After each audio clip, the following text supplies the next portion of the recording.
And go on the record, please. I'm Charlotte Mitchell, Chair of the Utilities Commission, and with me this morning are Commissioners Brown Bland, Clodfelter, Duffley, Hughes, McKissick, and Kimmerite. In compliance with State Government Ethics Act, I remind members of the Commission of our duty to avoid conflicts of interest and inquire at this time as to whether any member of the Commission has a known conflict with respect to matters coming before us this morning. The record will reflect that no conflicts have been identified, so we will proceed with Public Staff Item 1. Good morning, Madam Chair and Commissioners. I'm Hemant Mehta with Public Staff Accounting Division. Happy New Year. Electric item P1 is docket number E22-633, Dominion Energy North Carolina's application for approval to enter into affiliate agreement with Blue Ocean Energy Marine LLC. The public staff has reviewed the filing and recommends the Commission for the approval subject to conditions in the proposed order. All right, it's been moved and seconded that the item be approved as recommended by the public staff. Questions or discussion? Commissioner McKissick. Just a couple of questions. I understand the purpose of this agreement, understand the Jones Act and all of its broad restrictions, which are very expansive, and why it's necessary to go this route. But I guess the question I have in my mind, they've established this company now because Dominion can't go out there and do it itself, to put in the poles and the foundations, to put in the turbines.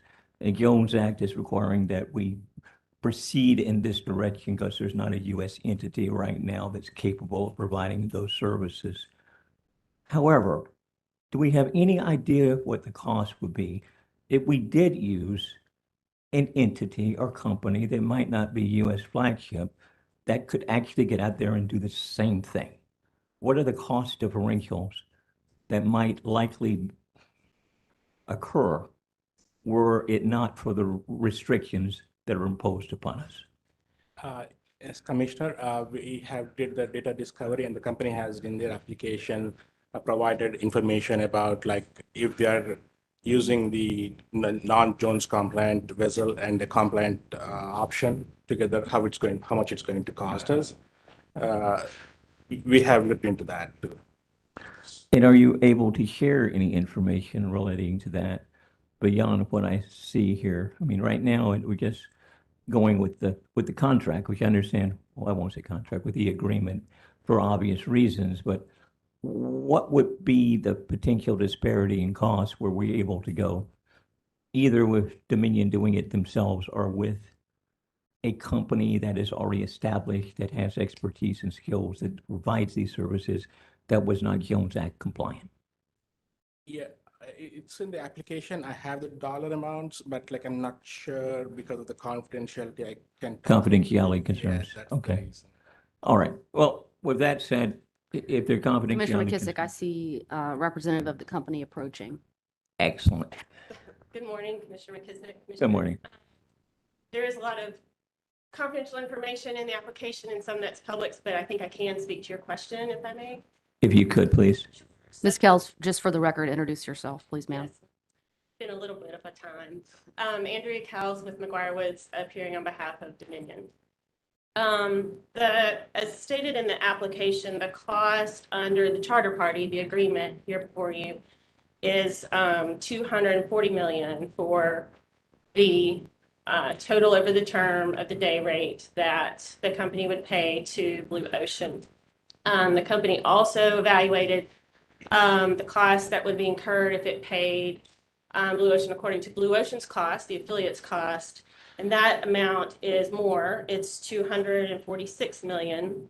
And then the company also evaluated what the cost would be to do a workaround, which would be to use a European installation vessel combined with the Jones Act compliant jackup vessels. That was, again, more, $249 million over the same term. So comparing all of those, the option to do the route that's been chosen is the most beneficial for customers. I think you've answered my question. Thank you. That's insightful. All right, any additional questions for Ms. Kells before she steps down? All right, thank you, Ms. Kells. All right, we've got a motion that's been seconded that the item be approved as recommended by the public staff. Checking one more time, questions, discussion. All right, hearing none, all in favor indicate with an aye. Is there anyone opposed? All right, motion carries. Thank you, Ms. Mehta. All right, we will move on to public staff, item number 2.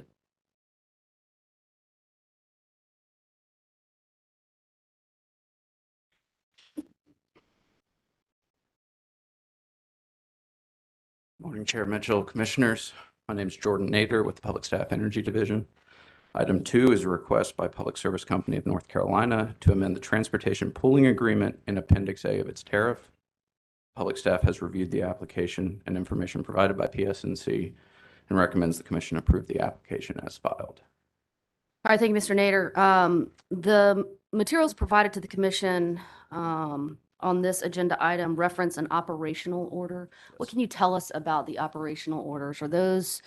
Are those issued by Transco and then reissued or passed on through PSNC? Who issues that operational order? They can be issued by either Transco or PSNC, depending on the system conditions. If it is a pass-through, then Transco would notify PSNC, and then PSNC would notify their poolers. Looking back through the records, I believe there was roughly 10 operational flow orders on PSNC's system in 2022. And the OFOs were issued by Transco, those OFOs? Those were either issued by PSNC or Transco. Okay, okay. All right, additional questions for Mr. Nader? All right, it's been moved and seconded that the item be approved as recommended by the public staff. Questions or discussion? All right, hearing none, all in favor indicate with an aye. Is there anyone opposed? All right, motion carries. Thank you, Mr. Nader. All right, Commission has before us our minutes of the December 19th staff conference for approval. Second. All right, any questions or discussion on those minutes? All in favor of approving indicate with an aye. Is there anyone opposed? All right, the minutes of the December 19th, 2022 staff conference are approved. All right, next up this morning, we will hear from Duke Energy to be briefed on the emergency outage situation, December 24th.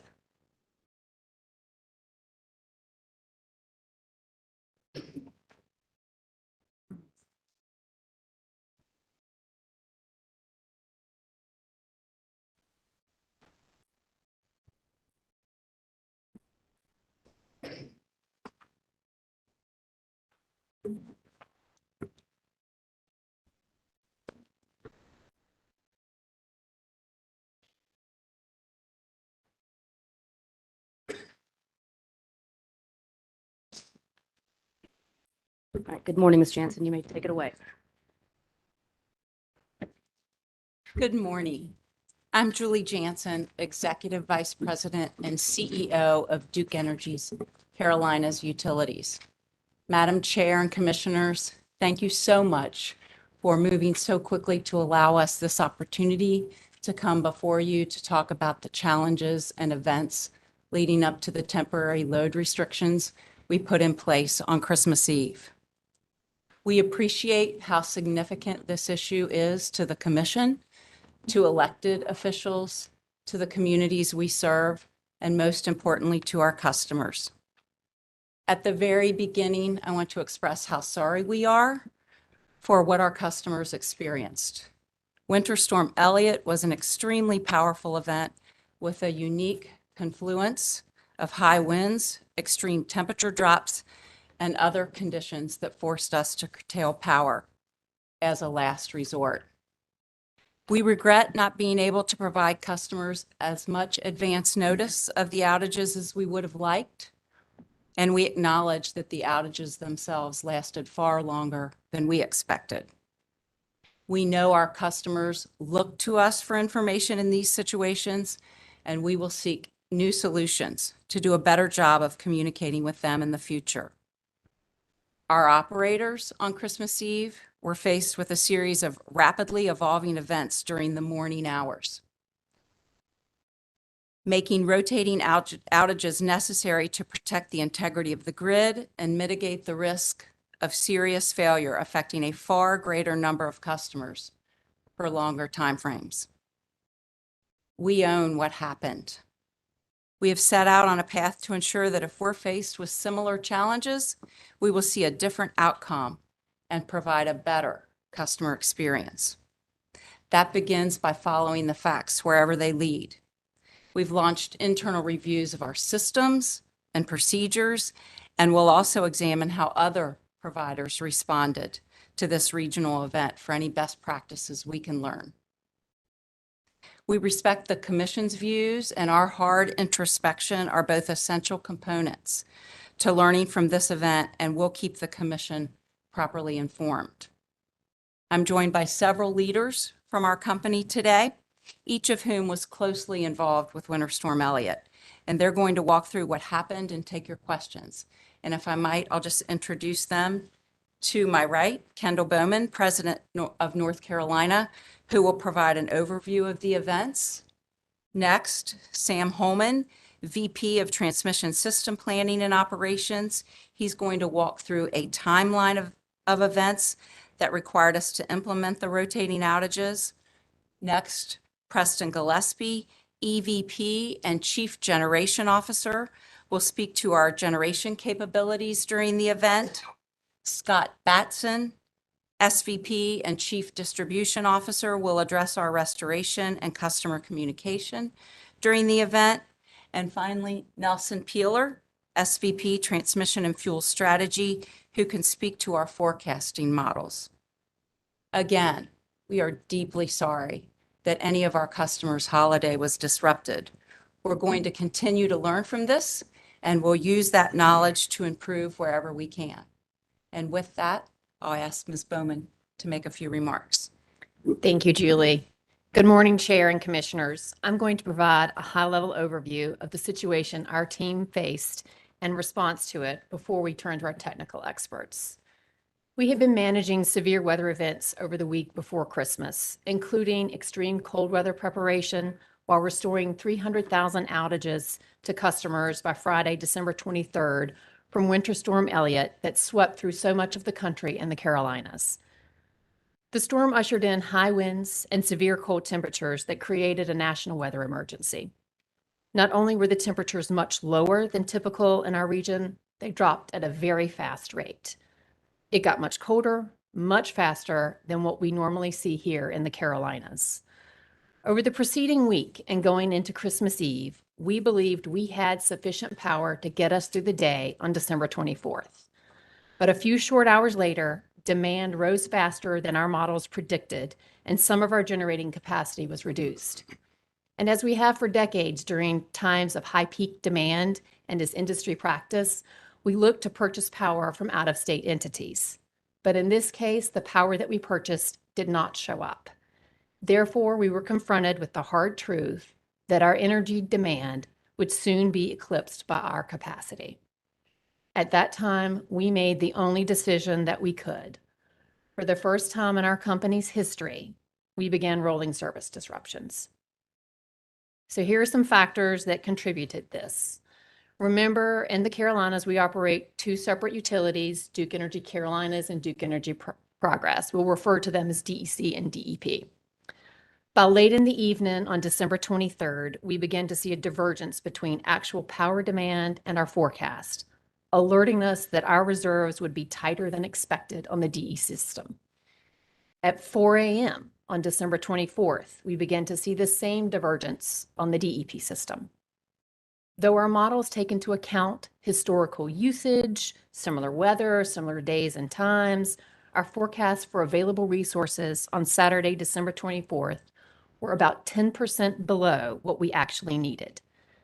This was a phenomenon experienced by many of our neighboring utilities, as I understand it as well.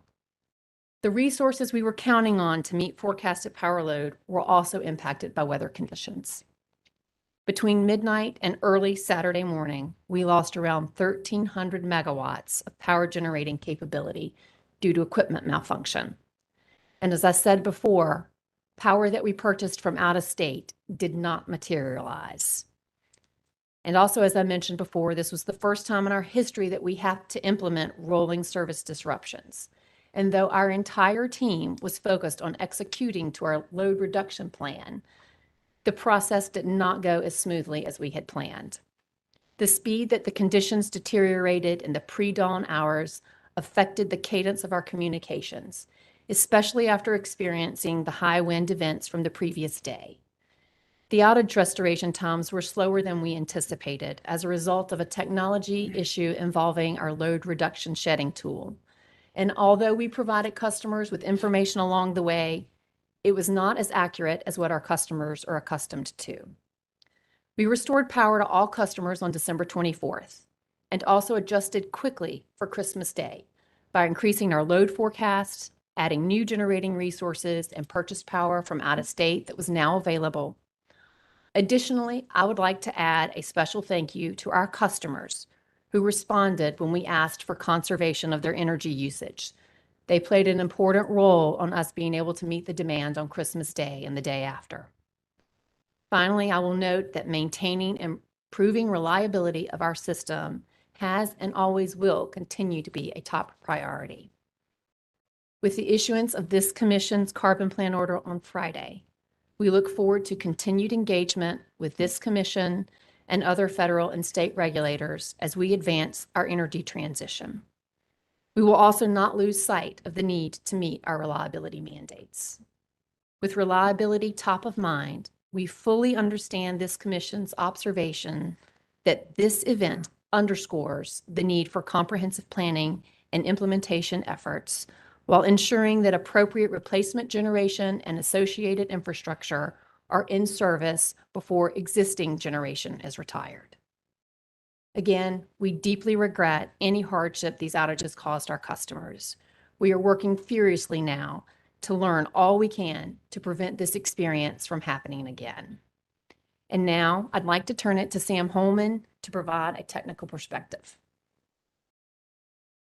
Thank you, Kendall. Before I go through the timelines of Duke Energy Carolinas and Duke Energy Progress, I want to provide some commentary and observation on the Winter Storm Elliott experience.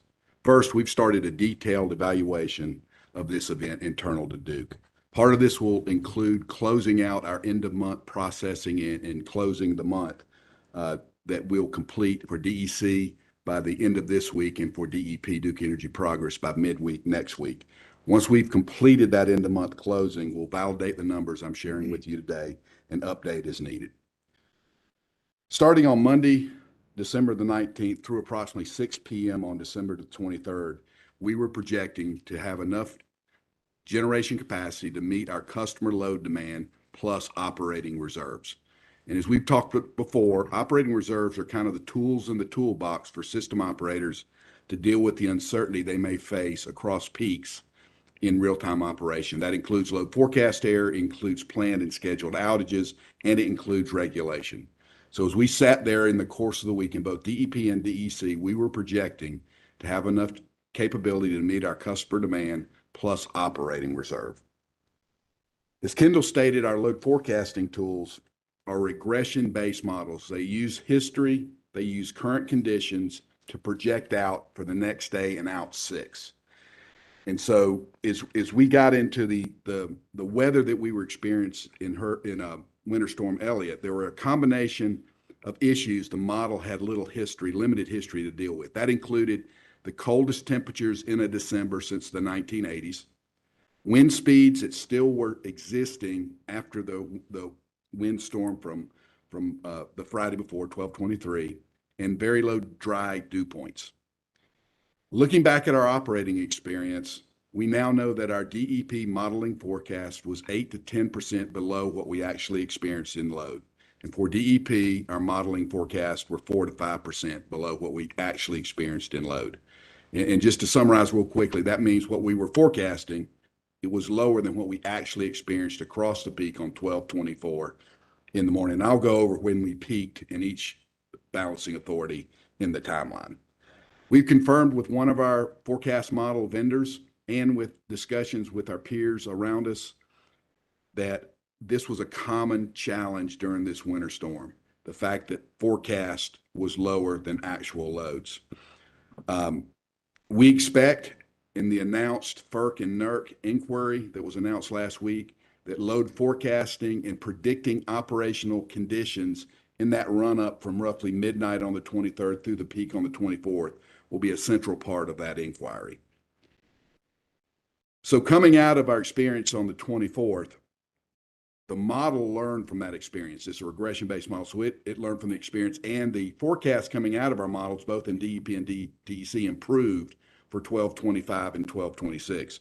We went a further step of manually going in there and calibrating the model to drive more accuracy as we looked at the 25th and the 26th. We took an additional step after the peak on the 24th to test our system against what was being forecasted, plus 800 megawatts in DEC and plus 600 megawatts in DEP. And the intent of that was to drive out opportunities to find more generation capability amongst our generators, and also to pursue off-system purchases to help us deliver our customer demand and operating reserves for the 25th and the 26th.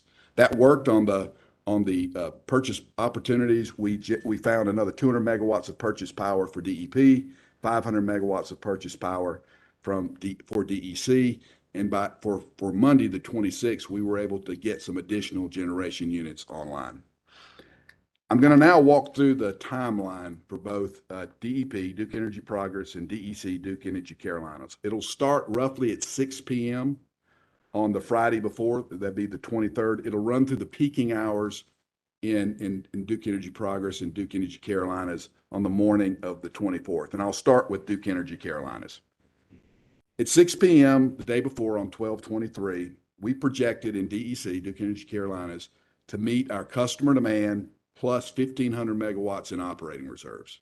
Again, operating reserves is that toolbox that we use to handle whatever uncertainties may crop up as we go into the peaking hours of the 24th. And these numbers project into the peak on the 24th.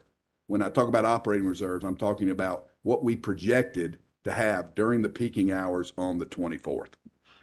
As we talked about before in terms of operating reserves, what this means is we projected to be able to cover our largest unit in DEC, which is approximately 1,200 megawatts, plus some additional operating reserve to cover the uncertainty that I mentioned earlier. At approximately 7 p.m. on the night before the 23rd, we started seeing a noticeable and consistent divergence between the load forecast load and the actual load that we were experiencing in actual operation. We still believed at this point in time, looking ahead to the peaking hour on 12/24, we would meet our customer demand with operating reserve. At 10 o'clock on 12/23, we were still projecting to be able to meet customer load with an approximate 900 megawatts of operating reserve. But what we knew, our actual loads were still outpacing our forecasted loads.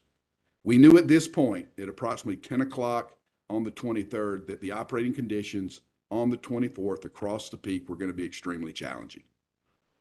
From midnight on the 23rd to 6 o'clock in the morning on the 24th, we experienced a series of events that depleted our operating reserves, and I'll go through what those are. At approximately midnight on the 23rd, 24th, our Dan River combined cycle facility was derated by approximately 360 megawatts. And I want to make a distinction here. The unit stayed online, the facility stayed online, but it was derated. Its maximum generation is in the low 700 megawatt range, and we had to drop it to effectively half load, derated by 360 megawatts. It did not come offline. Our teammates at Dan River were working hard to get it back, but it was derated. Our actual loads continued to outpace our projections, and at this point in time, projecting across the peak in the morning, and we're now into 12/24, we were predicting 200 megawatts of operating reserves. At approximately 4:50 in the morning, we lost a Lincoln CT unit. It was generating 100 megawatts at the time. It later came back online and was able to load back up to support our peak operation, but this added to the uncertainty that our operators were viewing as they look towards the peak.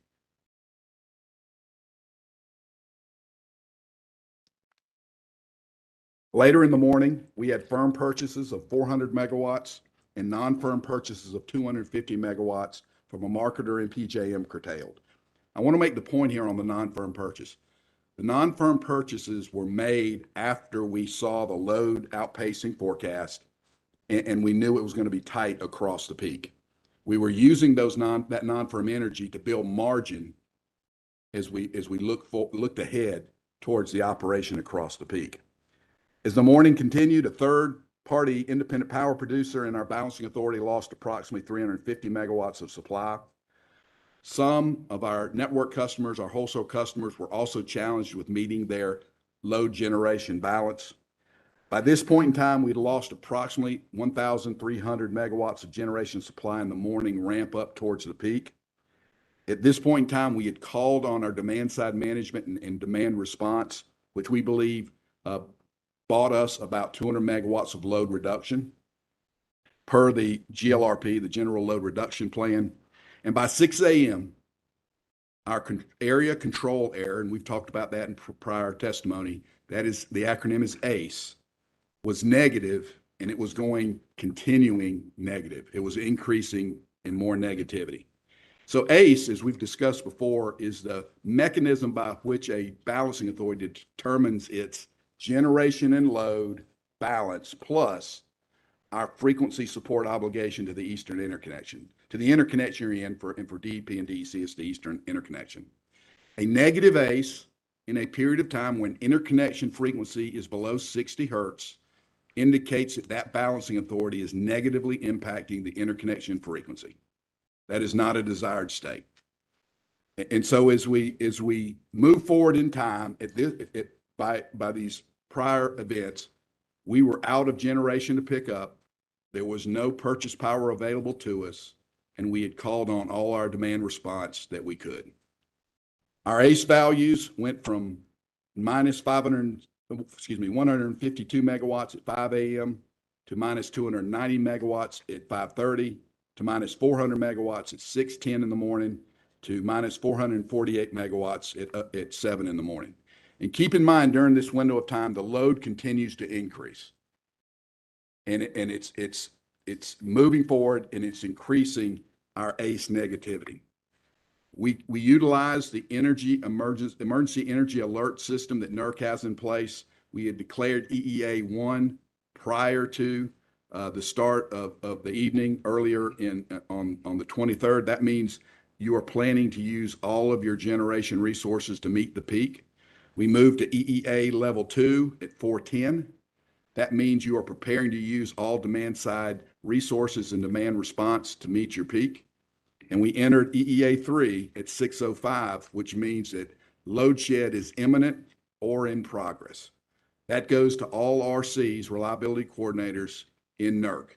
It's a quick way to alert your neighbors, the other RCs, of your condition. Interconnection frequency was moving below 60 hertz, and DEC, Duke Energy Carolinas, was contributing to that negativity through our negative ACE. These conditions, along with load continuing to increase, drove the decision that the ECC would trigger a load shed event at approximately 6:14 that morning. We peaked at hour ending 0700 at 20,882 megawatt hours. That was affected by approximately 1,000 megawatts of load shed requested up to that point. We crossed zero ACE, area control error, which means you're in balance. And it's just not load and generation. It's also our interconnection frequency obligation to support frequency. Every BA has it. We crossed zero at approximately 8:47 a.m. At this point in time, we still had customers in the load shed mode, and we started restoring customers, working with our distribution control center teammates at approximately 9:03 that morning, the 24th. We came out of our NERC energy emergency alert status when load shed customers were restored, and that was approximately 4 p.m. on the 24th. I'll now move on to Duke Energy Progress. And what you'll hear is a similar story, not exact, but a similar story with a shift in time. At 6 p.m. on the 23rd, we were projecting to meet our customer load demand with more than 1,100 megawatts of operating reserves. And just like we discussed in DEC, that means we can meet our load, our obligation to our customers, and cover the loss of the largest unit in DEP, Duke Energy Progress, which is approximately 1,000 megawatts, and have additional operating reserves to cover the uncertainties that can and do crop up in real-time operations. At 2 a.m., we were still projecting over 1,000 megawatts of operating reserves across peak. The load was continuing to increase, and our forecast was tracking that. Between 2 a.m. and 6 a.m., the following events occurred that depleted our operating reserves in Duke Energy Progress. Our Roxboro 3 unit was derated by approximately 325 megawatts. As I stated a minute ago, actual load continued and DEP started to outpace our forecasted load. Mayo 1 was derated by approximately 350 megawatts. We lost approximately 500 megawatts of firm purchases from a marketer in PJM. A DEP network customer lost a 305 megawatt purchase. We lost 175 megawatts from the Broad River generation facility outside of the DEP balancing authority. If you total all that up, that's approximately a loss in that morning run up to peak of over 1,500 megawatts.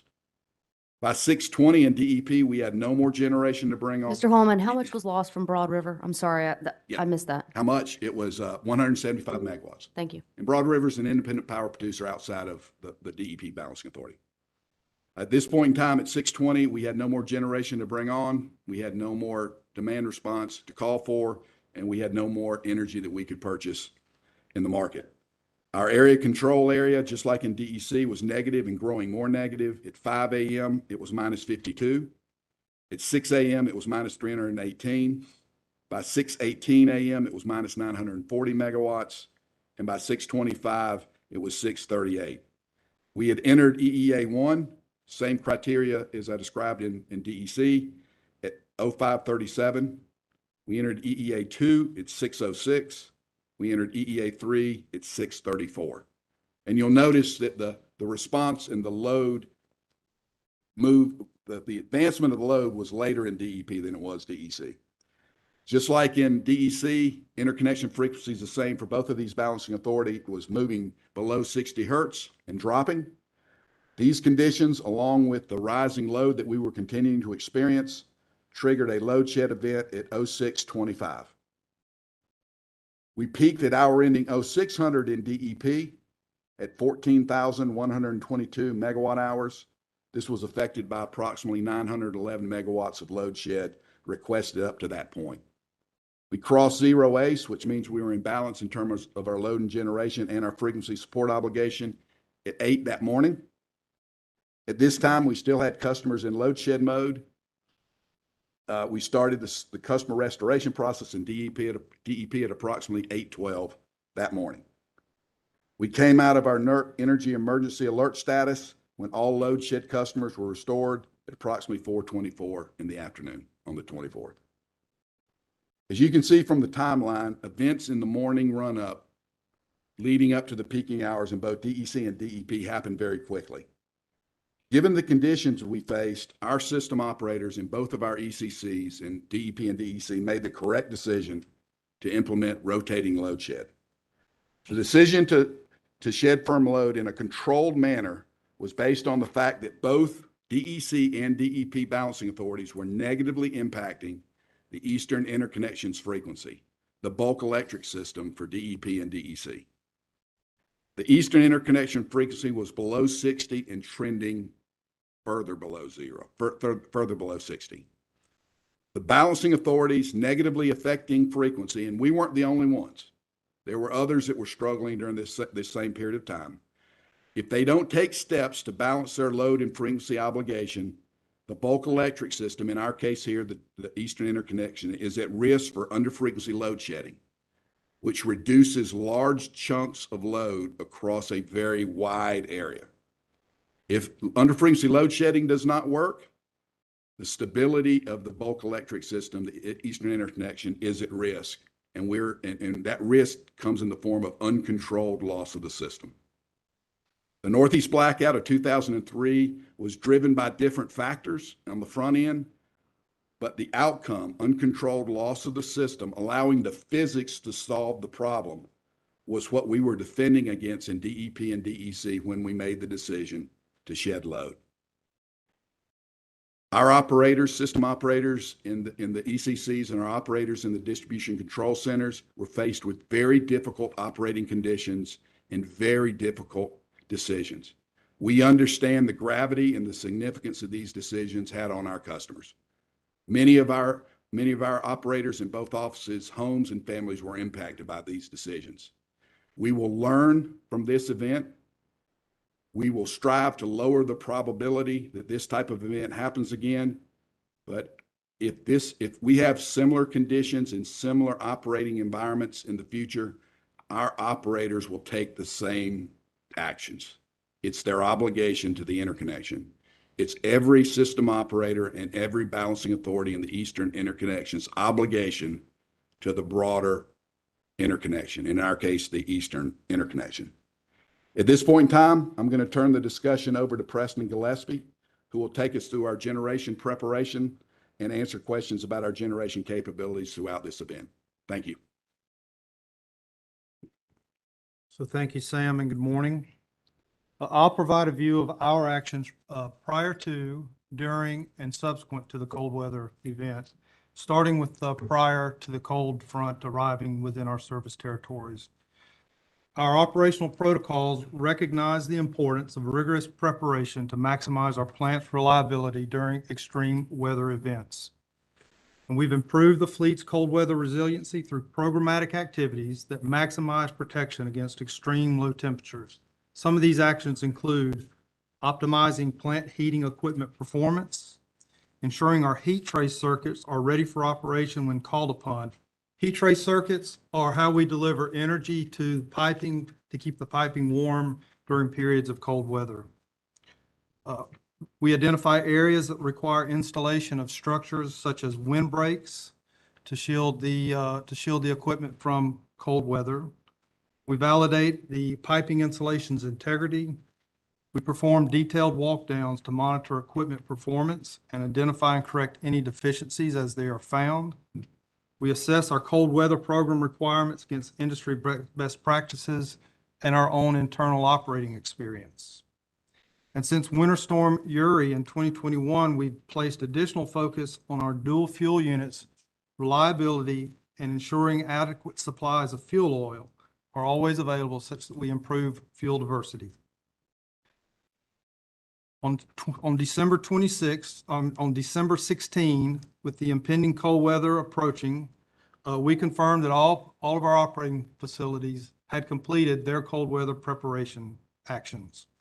And additionally, we were working closely with Sam's team to monitor the weather forecast and ensure available generation resources were sufficient to meet the forecast demand.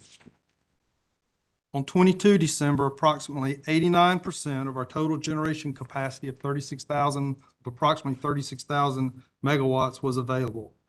93% of our total nuclear generation capacity was available, and the nuclear capacity is approximately 11,000 megawatts.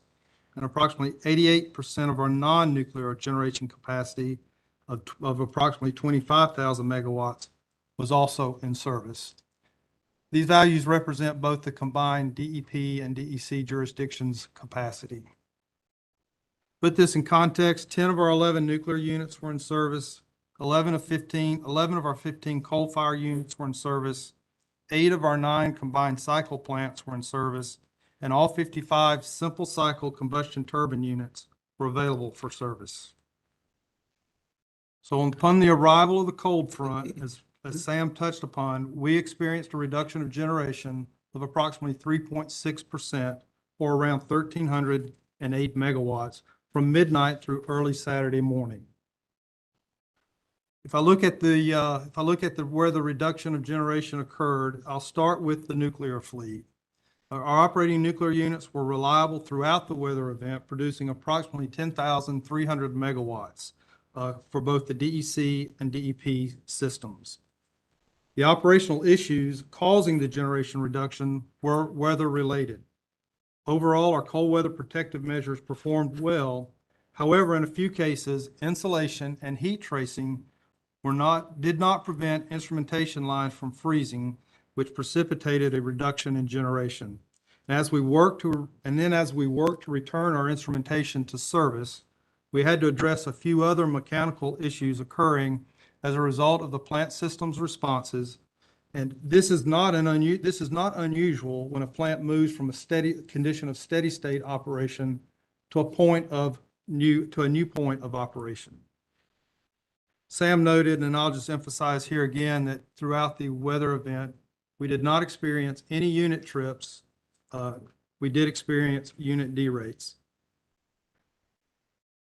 Our generation reductions were all restored on 25 December. And while fuel supplies and inventories played no role in the generation reduction, I will note we took a few minor operational actions to address low gas pressure on the gas pipeline. Solar generation performed as expected, but was not available to meet the peak demand since the peak occurred prior to sunrise. So looking forward, our cold weather preparation program has had a positive impact on plant reliability. For example, during the 2014 polar vortex, our coal and gas units saw a reduced generation of approximately 3,600 megawatts due to outages and derates. But still, the amount of energy we delivered through this weather event, or the amount of energy the amount of generation reduction during this weather event was not zero. So we are evaluating our plant's performance, and we're working to identify the lessons learned to position the generation fleet for even better performance in the future. Before I turn over to Scott, I would like to take an opportunity to recognize our operators, our maintenance craftsmen, and our engineers who responded immediately and worked throughout the period to minimize the impact that this was having on our customers.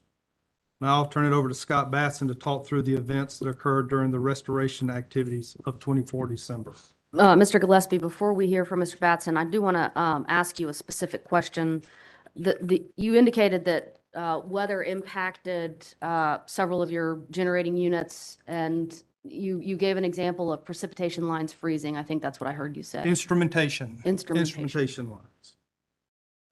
Okay.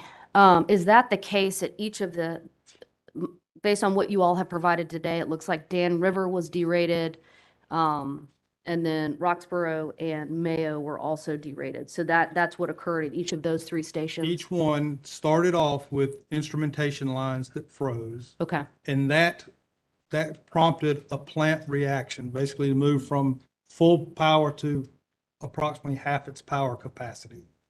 And so once we got the instrumentation lines fixed, there were other repairs we had to do. At Dan River, we had a valve that we had to replace limit switches on because the valve had changed position. And it was coincidental to the event.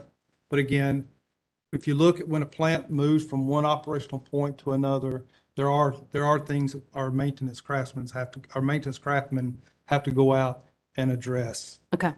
Understood. Thank you.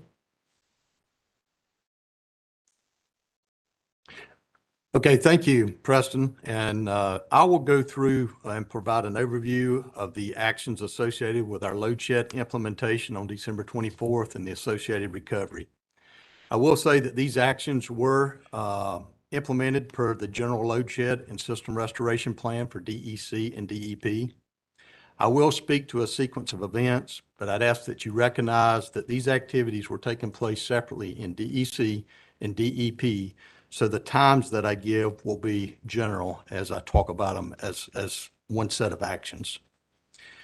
At 6:20 a.m., the initial load shed request from the Energy Control Center was to reduce load in DEC by 400 megawatts and to reduce load in DEP by 600 megawatts. At 6:30 a.m., the initial load shed, at 6:30 a.m., the requested load shed reductions were initiated using our automated rotational load shed tool. This tool allows the operators to go in and set a megawatt reduction for the system, along with the outage duration for the circuits that are taken offline. Then it rotates through a set of prioritized circuits to maintain that set load reduction, but to minimize the duration of the outages on individual circuits. The priority list that we start off with is a list that avoids circuits that feed critical infrastructure, emergency facilities, hospitals, nursing facilities, and those type of things. At 6:45, the automated tool worked properly for a 400 megawatt reduction in DEC. And this resulted in cycling through 15-minute outages for that 400 megawatt reduction. There was a total of 234 circuits that were actually removed from service by the tool and restored to service by the tool for outage durations of approximately 15 minutes. At 7 a.m., the automated tool also worked properly to achieve the initial 600 megawatt reduction, but then stopped responding when it attempted to begin the cycling process of that initial 600 megawatt reduction for DEP. At 7:05, during the initial load reduction for DEC and DEP, a second request to reduce load in DEC by an additional 600 megawatts and to reduce load in DEP by additional 200 megawatts was issued. At 7:10 a.m., the automated tool did not respond to these additional load reduction commands, requiring the operators to begin executing the required activities for managing load manually. At 7:35 a.m., to maintain the integrity of the grid, and the Energy Control Center progressed to actually trip 2 transmission lines to achieve the required reduction. At 8 a.m., the operators successfully completed the required manual load reductions with a total of 269 circuits being out of service, and then turned their attention to the restoration activities that would be required for those circuits. I will note that during this time, some of the automatic rotation of circuits was continuing from that initial 400 megawatt reduction in DEC. Between 8 a.m. and 9:30 a.m., the operators assessed the system conditions, prepared for manual restorations, and received notification to begin restoration. There were a couple of things that the operators were working through during this time. There is a condition called cold load pickup that occurs when circuits are out of service for a period of time, especially during extreme weather conditions. When the operators are faced with a cold load pickup situation, they have to monitor the system very closely and basically sequence the restoration by sectionalizing the circuits and breaking them down into smaller segments to do restoration. Under cold load pickup, the actual load on the system can be 6 to 8 times what it normally is for a normal weather day and under normal conditions. So most of the circuits that we had to do restoration on, 269 circuits, required us to sectionalize those circuits and do step restoration. So as the operators work through that, I will note that the benefits that we have done to our grid have been very beneficial.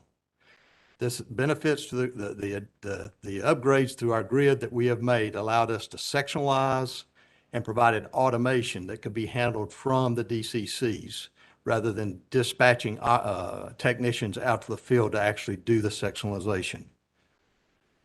Another dynamic the operators were dealing with for this particular event was the wind event that occurred on December 23rd. At the end of the day on December 23rd, we had about 36,000 customers that were still out due to damage associated with the wind event. We'd restored the majority of the customers, but we still had those outstanding. So when we went into the load shed event, some of the circuits that were impacted by the load shed were also circuits that had customers out associated with the wind event. Because we had to move to manual operation, the operators had to go in and make sure that they identified those circuits that were out of service associated with the wind event before they began restoration from the load shed to ensure that we did not re-energize any damaged circuits that had damage to them that could jeopardize the safety of the public, our customers, or our employees as they were continuing to do restoration. I'll share that all of the 269 circuits were restored manually between 8 a.m. and 4 p.m.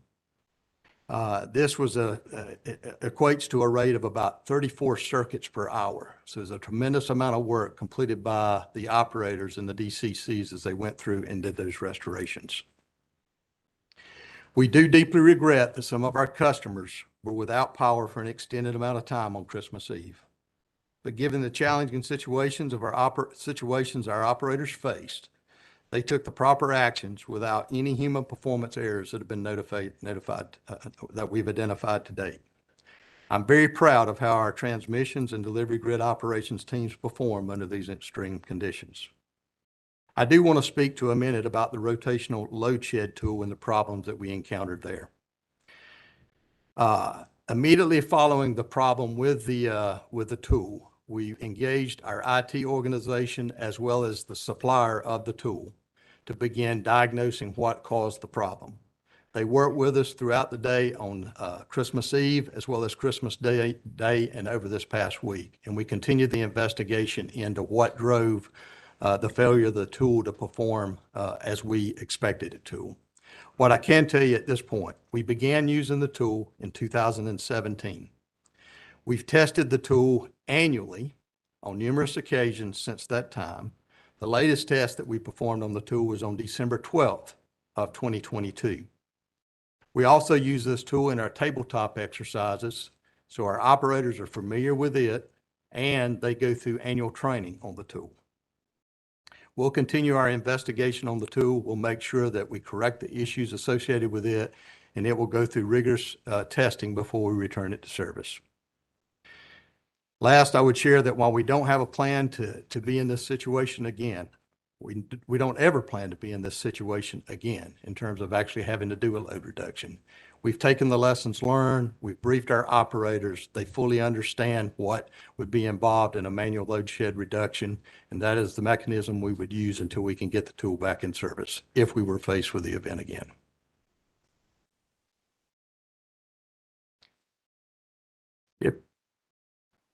If I may, I will go ahead. I am also going to cover the customer communications and the activities that took place there. While I won't use a specific timeline as I shared during the load shed activities, it's important to note that we were updating customers as new information was available. Our communication actions did follow our grid load reduction communication plan, but due to the rapid evolvement of this event, we did enter the communication plan after the load shed had started, but we still completed the actions associated with it. Immediately following the initiation of load reductions, we initiated our communications to our customers and stakeholders. We used mass communication channels to update our customers since this was the most expedient means of communicating during this rapidly developing event. Mass channels include social media, traditional media, website, and mobile app updates. In quick succession, we added an alert banner to our customer outage map. We posted messages on Facebook and Twitter. We distributed news releases. We had a team of communicators that were conducting media interviews to answer questions. We updated our interactive voice response system, the IVR system, and we placed alert banners up on our main website and mobile site. While we did not distribute direct messages directly to customers, the basis for this was in order to send a specialized message to customers in conditions like this, we actually have to go in and develop that message. We have to send it out to the customers using the channels that we have and the suppliers that actually send those messages out. The duration of that type of communication takes several hours for us to actually be able to get the message to those that deliver the messages through text messages, through the different carriers, and then actually get it sent out. So it can take several hours to do that. So we focus more on the mass media. Our initial messages did communicate to our customers that outages would last for 15 to 30 minutes. So that information was inaccurate for some customers. Again, some rotational outages did occur and those times were accurate. When we received information about the issues associated with the automated tool, we did change the messaging to reflect a 30 to 60 minute restoration time. Then when we determined that the remaining load reductions would be required to be performed manually and all restoration would be required to be performed manually, we changed the messaging to say that we would have the customers affected by the load shed event restored by the end of the day. In late afternoon and early evening, we initiated our communications that were requesting that our customers conserve energy on the morning of Christmas morning and on the morning of December 26th. There was good response from our customers, and they did assist us in managing the load as we went into those 2 mornings. As a result of the rotating outages that we had on Christmas Eve, we have gone in and actually developed automated messages that we will use as part of our direct-to-customer messaging going forward. If we were to find ourselves in this event again, we do have automatic messages that would then be sent out to our customers in the event we found ourselves in a rapidly evolving load shed event. With that, I would like to now turn it back over to Kendall Bowman to talk about our next steps. Ms. Bowman, before we get to you, just one question quickly for you to help me sort of get oriented on this timeline. At what point did you all change at what time did you change the message going to customers explaining that restoration would occur by the end of the day? That was around noon to early afternoon. Okay, thank you. All right, Ms. Bowman. Okay. Thank you, Scott. Going forward, we're looking into every opportunity to learn from this situation. We will learn more and better understand our system's evolving load profile, particularly in severe cold weather situations. We'll also evaluate our criteria for when we communicate to customers. Again, particularly in winter events, when strain on the system can occur quickly and often in the overnight hours. We will fully engage with the FERC-NERC joint inquiry that Sam mentioned and take every opportunity to improve our system. On behalf of Duke Energy, I want to thank you, the Commission, thank you for the opportunity to walk through the events of December 24th. We are incredibly sorry that some of our customers experienced power outages over the holidays. I know I speak for myself and my teammates when I say that we strive every day to be better than we were yesterday. And we're committed to developing a much better understanding of these events and what we can do to avoid rolling service disruptions and improve communications in the future. And with that, we'll open it up to whatever questions you may have. All right, thank you, Ms. Bowman, and thanks to all of you for being here this morning and for updating us with the information that you have so far. I'll just say a few things. I have some questions for you all, and I'm certain my colleagues have some questions for you all as well. First, just one clarification for me. Ms. Bowman, I think you referenced 300 outages as a result of the windstorm that occurred on Friday night. Did I get that number right? 300,000. That's what I'm sorry, Yeah. 300,000, Yes. right? And that was across the 2 BAs?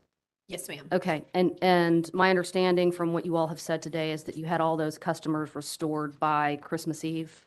Or was it by the end of the day, Christmas Eve? I think it was, We did, for the load shed customers, No, for the customers affected by the storm. the wind. all of those customers were restored on Christmas Eve By as Christmas well Eve. as the load shed Okay. customers. Okay. All right, and Mr. Batson, you got to the next question, which was, and the load shed customers were also restored by end of day on Christmas Eve? That is Okay. correct. Okay. Again, thank you all for this explanation. This helps us better understand what happened. I want to express appreciation for your technicians and your people who were on the front line dealing with these changes as they were occurring rapidly and doing their best to address the challenge. Your description of the events the night of the 23rd and in the wee hours of the 24th are concerning and scary, especially as we hear that that the BAs were negatively affecting the Eastern Interconnection. So I want to express again appreciation for the work that you all did to mitigate any impact to the EI. Also want to say we need to understand what happened here so that we can protect against this going forward. So with that, I have a few questions that I'd like to ask. I'm just going to, you all, any of you, all of you, answer them as appropriate. You've done a good job into sort of whittling away my list with your remarks this morning, but help me understand when you all were able to move out of EEA3 status. I just want to make sure I have that timing correct. As I understand it, it was around 4 o'clock on the 24th in both BAs, but is my understanding correct? Yeah, Chair Mitchell, I can help you with that. So, thank you. Thank you, Kendall. So we moved out of EEA 3 in, let me get this right for you. We moved out of NERC Energy Emergency Alert Status 3 when all our load shed customers were restored in DEC around 4 p.m. And then in DEP, following the same logic, we moved out of EEA level 3 status when all load shed customers were restored around 4:24 p.m. Okay, and that's on December 24th That's in both Christmas instances. Eve, Okay, yes, just that's want to be clear there. Okay, and then how long did you all have to remain, did the BAs have to remain in EEA2? As we managed the loads that day, transitioning from the 24th to the 25th, we remained in EEA level 2 and level 1 as we transitioned into those days. Now, we were working really hard, working with Preston's team to get as much generation as we could, Nelson's team to get off-system purchases established, but we didn't feel it was prudent to move out of that given our condition. Okay, so at what point, I mean, are the BAs out of the Oh, EEA? they're out now. Okay, and at what point were you able to lift that status? I believe it was, and we, subject to check, and we can validate this, it was sometimes Monday, the 26th. The 26th, okay, okay. You all have mentioned several, so we talked some, Mr. Gillespie, we talked about the units that you mentioned that were derated as a result of cold weather, impact from cold weather. Then there are, you mentioned for DEC, there's a third-party firm purchase that tripped, resulting in a loss of 350 megawatts between 4 and 6. What can you tell us, what happened there? Can you, We had a purchase supplier. Yeah, I think that was probably me. I think to answer Okay. that. So we had, could you repeat your question? so I'm looking at the, this is on your DEC timeline. There's a third party that provides firm purchase generation that tripped, resulting in a loss of 350 megawatts between 4 and 6 a.m. That's in DEC. DEC. So that was a third-party generator who tripped. We're not at this point in time sure as to what happened, but they were providing generation to load in both BAs. Okay. And I assume that's a natural gas fire generating facility, or can you tell us anything about that facility? I can't. I'm not sure what the fuel is. I think it is natural gas, but I'm not positive. Okay. And then just to help me understand, help us up here understand, you indicate that there were 400 megawatts of firm purchase supply, and I assume that contract had been entered into prior to the company's understanding of the events of this time frame. Mr. Taylor? Yeah. Day ahead. It was day ahead. As you look at the week starting on Monday, we were projecting to have ample operating reserve. There was no need to enter into any capacity purchases or firm purchases.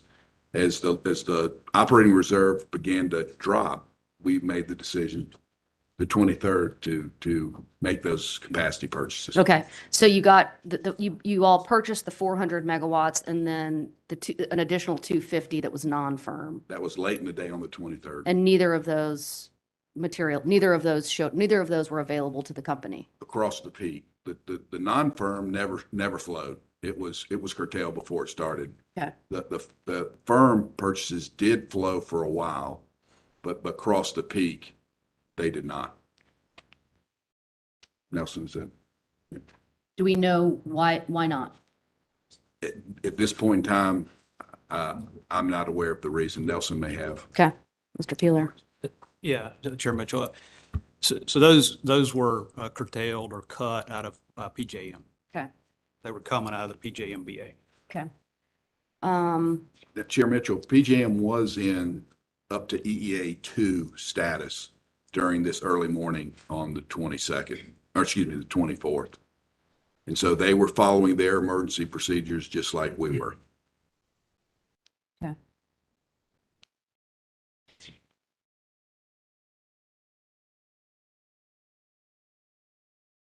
All right, so then, Mr. Peeler, this one's probably for you too. On the DEP timeline, firm purchase of 500 megawatts was lost 6 o'clock in the morning, I assume, same situation? It's the same situation, Okay. yes. And then 305 megawatts from a DEP network customer, what can you tell us about that? That's a network customer who had made that purchase, and it was cut for them, just like ours were cut. They informed us of it, and we worked with them to manage the effect on the load generation balance. That's a lost resources that directly impacts our ACE. Understood. And so that's the same thing, that was a curtailment from PJM, I assume, or do we know where that purchase was coming from? We believe that's correct. Okay.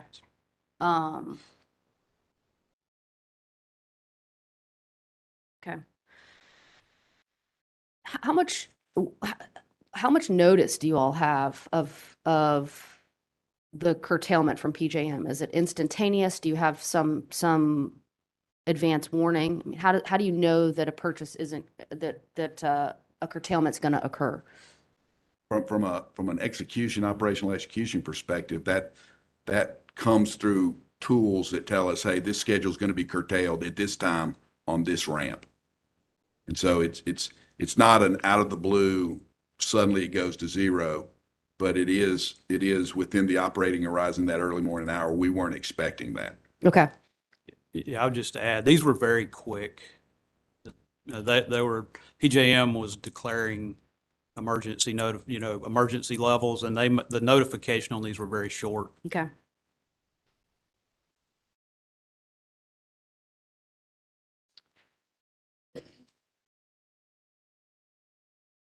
All right, what can you all tell me about the situation on Transco during the 24th, really through the 26th? I'll take that one. Okay. So during the entire event, we did not have any gas deliverability issues. All our gas was delivered and did not affect our generation in any way across the peak. We did have some pressure issues with our Buck combined cycle plant on the morning of the 24th, but it was after the peak period. It was closer to the 10 a.m. time period. And that low pressure resulted in us derating that plant to keep it online.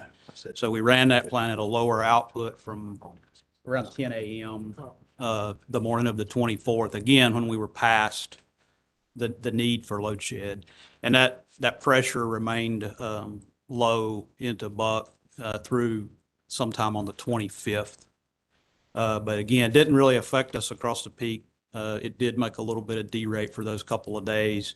And it also led us to run a few other units on oil on the 25th, just to make sure we didn't affect that pressure issue. Okay, so which units did you have to convert to oil? We ran around 20, I think it was 23 of our 55 units were ultimately ran on oil at some point or another. And I assume that I'll those get the are exact, approximately combustion turbine 20 units? combustion turbine units, Yeah. correct. Okay. And was that done just proactively so that you didn't encounter problems there We as did. you were observing the pressure issue on Transco? We did. Yeah, and oil was more economic than gas as well Got it. Okay. during a lot of the event. Okay.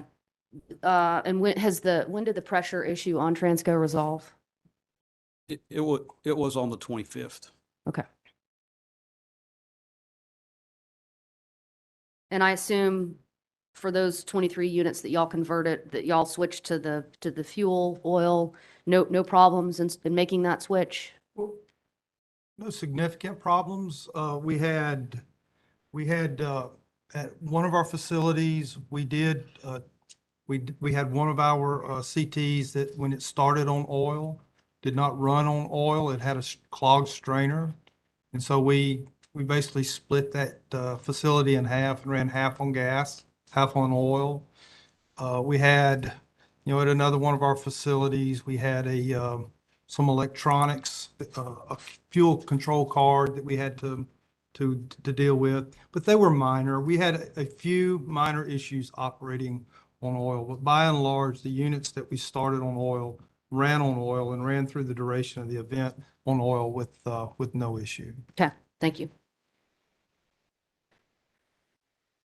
Mr. Peeler, any transmission constraints that impeded the company's ability to move power or import power during this time? There were no transmission load reliefs called, so nothing was because of the transmission constraints. Okay. What can you tell me about Dominion's withdrawal from the VACAR reserve sharing arrangement that negatively impact the companies during this period of time? We don't think it did. Dominion, over the last few years since they had joined PJM, that we function as the VACAR RSG at that point in time through Dominion, through PJM. I don't believe it had any material impact on our operations over the window of time. So let me ask the question differently. I understand your response, but if Dominion had remained in the reserve sharing arrangement, would there have been electricity available to either of the VAs during this period of time? So I think that's a question that we'll be able to look at once the FERC and NERC inquiry takes place, because that'll be a broader perspective. I don't know what Dominion's capacity energy situation was, given that they're a part of PJM, but I have no indications that it would have been marginally impactful to this situation for us. I mean, Nelson, I don't know if you have. No, I would agree with you, Sam. I think the data points we have are the emergency level that PJM went to, the fact that they cut firm schedules out of their BA, and the fact that they put out a notification to purchase emergency energy early in the morning. So the indications are that the PJM didn't have energy to send out. So it's unlikely that there would have been any help there. Okay.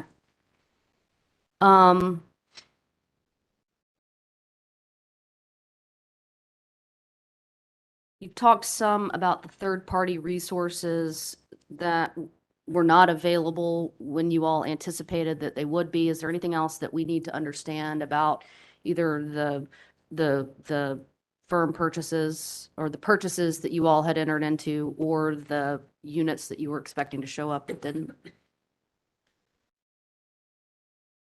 No, ma'am, I don't think so. Okay.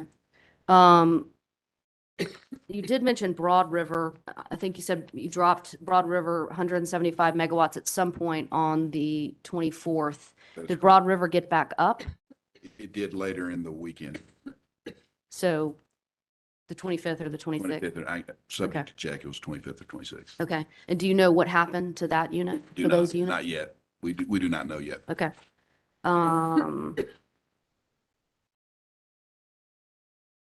Okay.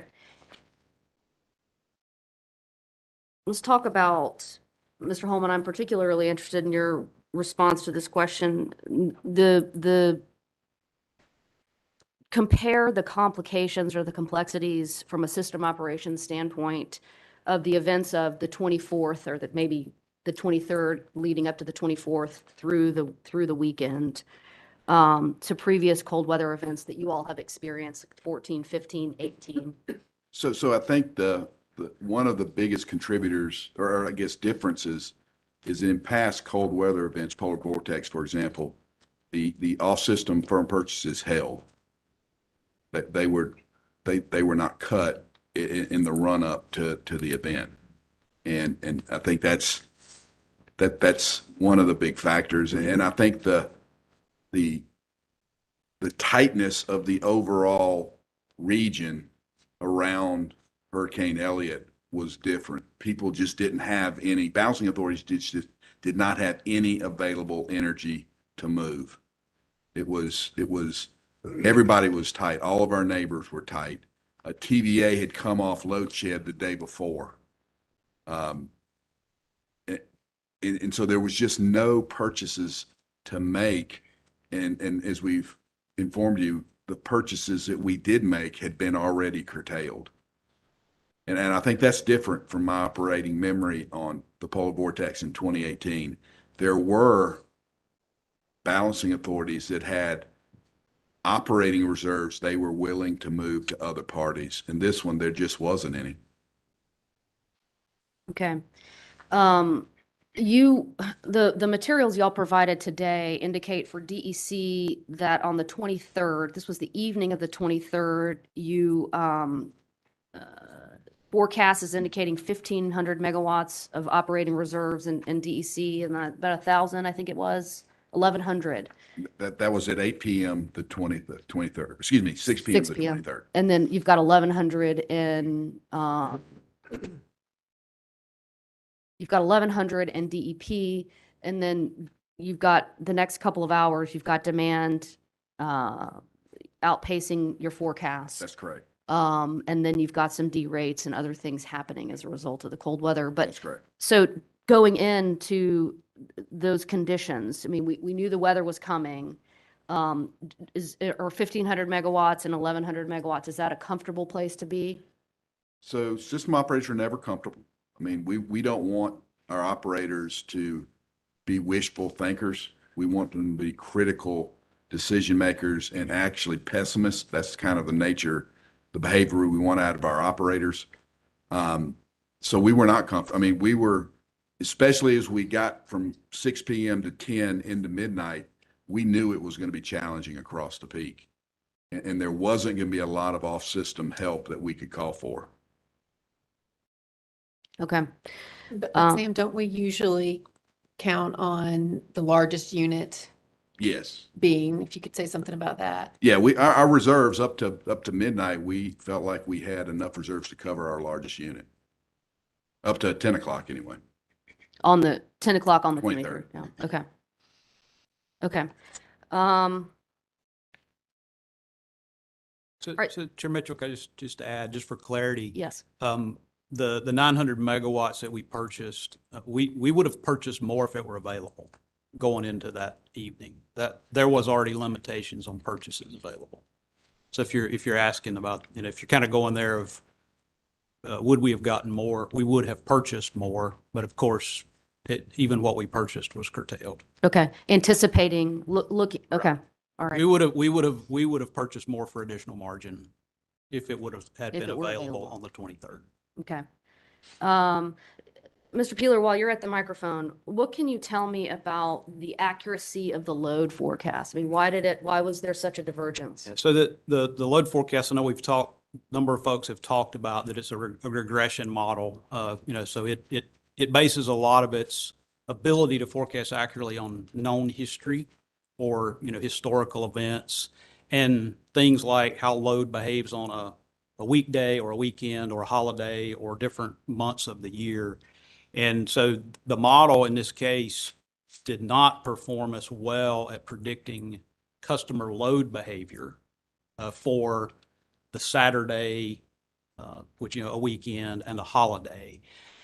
Two accuracy components that I would call out for in our forecast. One's the weather itself. So the temperature, the dew point, the wind speeds, the cloud cover, all those factors. And in that case, some part of the inaccuracy was associated with the weather forecast. Our weather forecast was the day before was approximately 2 degrees off for the DEC footprint and approximately 1 degree off in DEP. There was no cloud cover. There were very high winds associated with, so a lot of wind chill impact. The second component is taking that weather forecast and then applying it to the customer loads.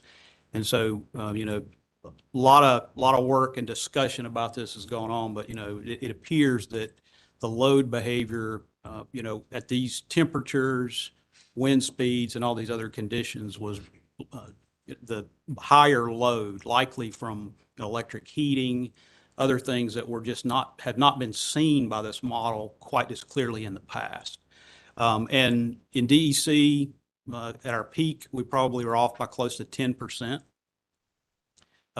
DEC close to 10%. DEP less than that, maybe 5 to 6%.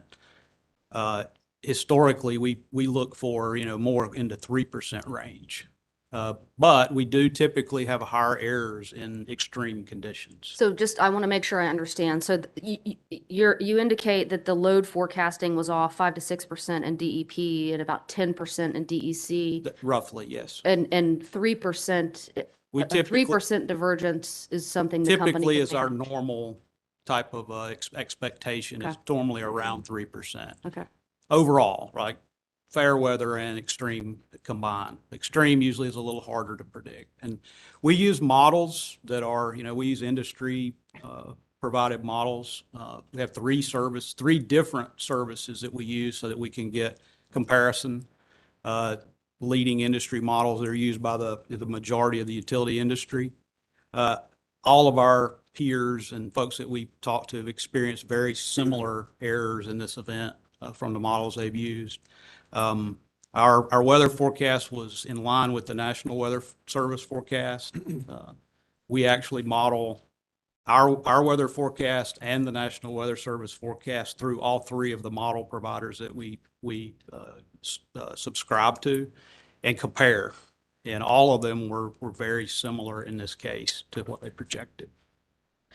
okay, so what can you all tell me about, you indicated the load behavior had not been seen by this model before. What's happening?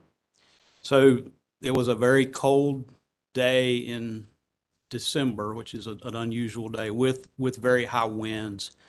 And the holiday makes it more complicated because the model is trying to determine how the load will behave. So for example, what industrial or commercial loads are there on a Saturday, Christmas Eve. That's a challenge to predict without history at those levels of temperature. So that's where the model struggles somewhat. Now, the positive news is once the model has the data from this event, it performs very well. Our forecasts for the 25th and 26th were very, very close to our actual loads. Okay.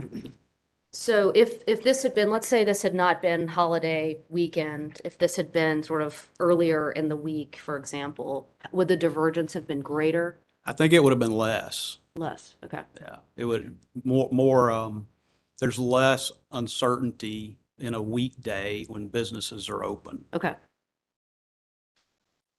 Okay.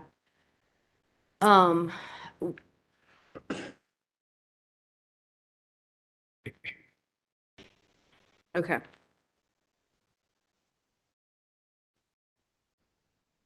So, given that the model has learned from this experience, do you anticipate that we won't see any more divergence So certainly the this model, winter? the model's better for this winter, certainly with the data it's provided, but we will continue to work with the vendor and as well have some internal discussion about how we can better understand and account for uncertainty, right? So when a model has uncertainty, how can we account for it better and prepare? So we're working on how we can improve that. But I would say certainly we expect the model to perform better now. It has already. Secondly, we need to take have some additional time to review what other actions we might take to deal with that uncertainty. Okay. Was the same model or same modeling services being used in 14, 15, and 18?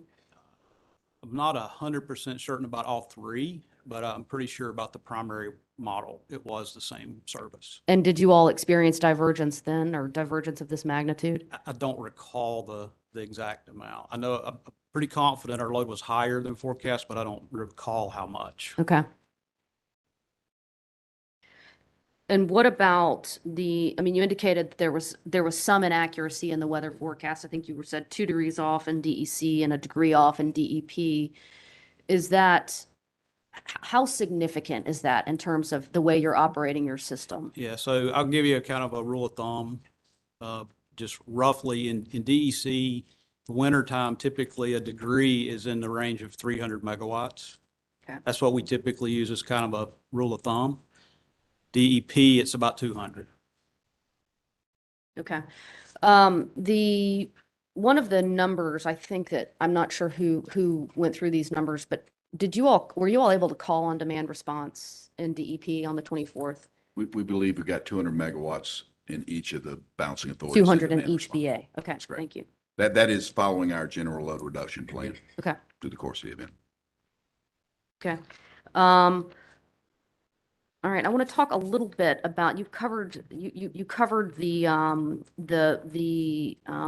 outage tool and the problems that you all experience with the tool, but can you talk generally about how the circuits are categorized and sort of how the model works or how the tool works in terms of determining which circuits to I'll curtail. take that, Chair Mitchell. Go ahead. We predefine the circuits that will be impacted by the load shed tool. Those are broken down by priority. Priority one are the circuits that we will impact first when we find ourselves in an event like this. And this is residential customers, small and medium commercial and industrial customers. And we target about 50% regional load through that priority one list. Then we go to priority two, which is the large industrial and wholesale customers that are served by the distribution system. And we target about 30% of load there. The last priority that we would go to is priority three. This is hospitals, nursing homes, and other critical agencies that have standby generation capabilities. Also includes local state security agencies, communication centers, news media facilities deemed extremely critical to public health and safety. Okay, so you've got those three classifications or those three categories of circuits, and then the tool just runs through those circuits. I mean, it decides which circuits go off. So that's the priority list, Mhm. and then across our jurisdictions in both for DEC, it doesn't target a certain area within that. It's spread across all of that service territory. Okay. It's Who can speak to how you handle the situation? I'm going to ask this last question, then I'm going to allow Commissioner Clodfelter to ask a question. But those customers who are in need of power for medical reasons, how do you address? How do you communicate with those customers, and how do you ensure that they're aware, they have situational awareness in a situation like this? So we do have the medical alert program where we actually have flagged in our system. Customers notify us that they have a special need associated with a medical condition, and we capture that as part of their customer information. We use that to notify customers whenever we have impending weather events or expect challenges on our system. For the week prior to Christmas, starting on December 21st, we made notifications to those customers that have special medical needs because of the impending weather event being the wind, initially, but also, from the load shed event and what we had to do there. So we do notify them relative to the potential for outages. Our messaging encourages them to make alternate arrangements and to make sure that someone is checking on them or taking care of their needs.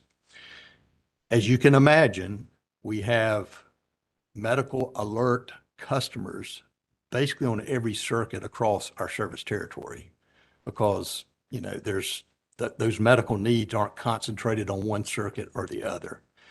So in terms of restoration, that's really driven by, in an event, what damage is done to that system. So the medical alert is the notification of customers. In terms of restoration, our local ops centers have those lists and they will try to get those customers back. But it's really dependent upon, situational specific issues in terms of trying to prioritize those because they're all across our system. Okay, thank you for that explanation. Commissioner Clodfelter? If I may, You may. Chair Mitchell? Go ahead. Just a point. You had asked in earlier when I was speaking. The time at which we stopped, or stopped actually giving the 30 to 60 minute and went to end of day for load shed customers, that was actually at 11:15. Specific number, I told you around noon. Okay, and that's in both BAs? That is correct. Okay.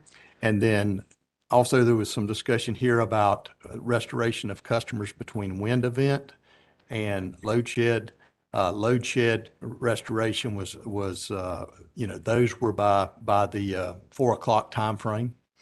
The wind event customers that carried over, some of those did extend into the evening on Christmas Eve, but they were restored on Christmas Eve. I just wanted to make sure I didn't mislead you on that. Okay, thank you. Mr. Gillespie, I want to shift to one question. I want to be sure it gets asked. I'm going to have to leave a little early. With respect to the instrumentation, frozen instrumentation that caused the derates at Dan River, Roxborough 3, and Mayo, had that equipment been identified as vulnerable after your winter planning exercises following the Texas outages? Was that equipment identified as vulnerabilities? So that equipment was part of the cold weather protection program, and that equipment had, it had functioning insulation and it had operating heat trace. And yet the weather was able to overcome those circuits. We have some evaluation work to go do to figure out why that happened on those particular pieces of instrumentation and didn't happen on others. So could the wind have been coming out of a different direction? Is the, we have to go back to the manufacturer's specifications to see if they're accurate. But the insulation and the heat trace that is installed on those instrumentation lines were rated for a temperature lower than what we experienced. We have some engineering work to go do on this. So going into the event, you had anticipated and taken the proper steps to winterize that equipment? We had anticipated, had proper steps, and had validated that equipment was in operation and functioning properly For the weather conditions for the that you weather had? conditions. That's great. Thank you, sir. Yes, sir. Thank you for the question.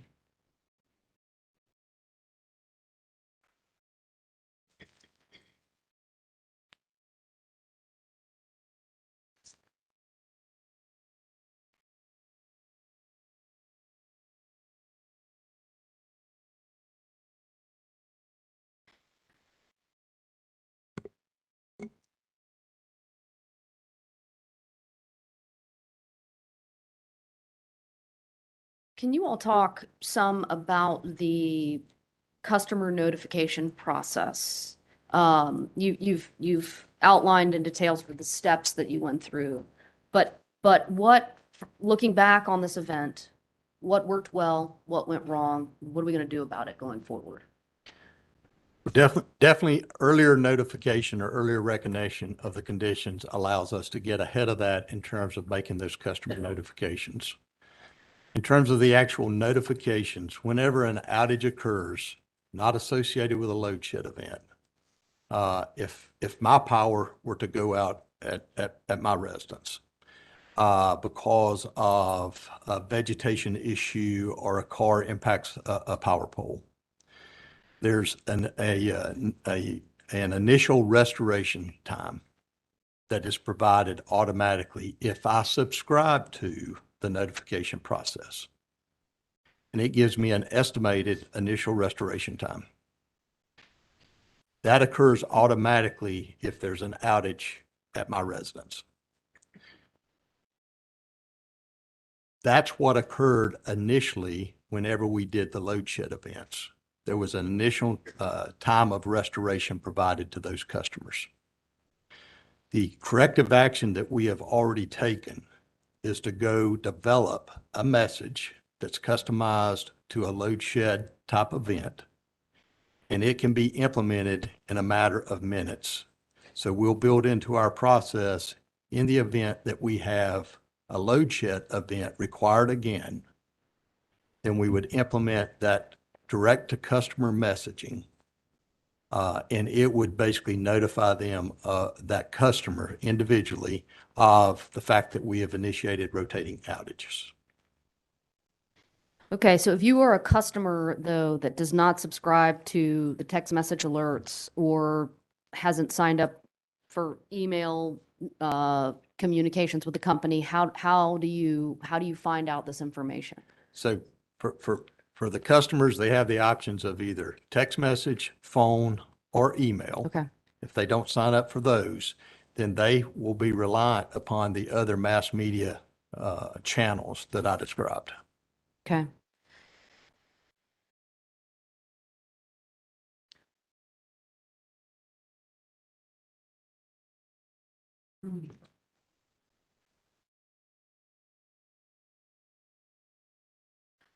All right, Mr. Holman,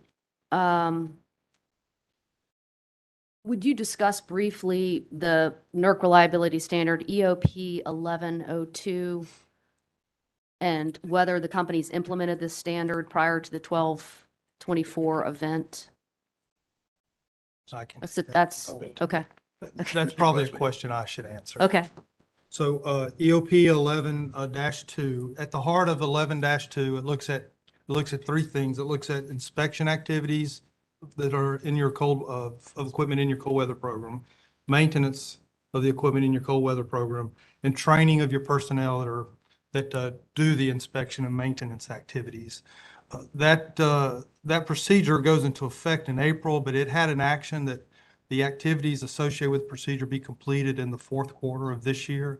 And all of our activities were completed in the fourth quarter. of okay. this year. So fourth quarter of 2022. 2020, And so 2022. So they're it's not completed in effect- December. Okay, I'm sorry, I spoke over you. So it goes, the way I understand your comments, the standard does not take effect until April 23. It's effective in April of 2023. Okay. That's correct. But it also required us to have done those actions by December of 2022. And our actions were completed in December of 2022. Okay. And what can you tell me about the current status of Project 2021-07? And that may be a Mr. Holman question. That's the reliability recommendations coming out of the joint inquiry conducted by the FERC and other agencies following the 2021 cold weather event in Texas.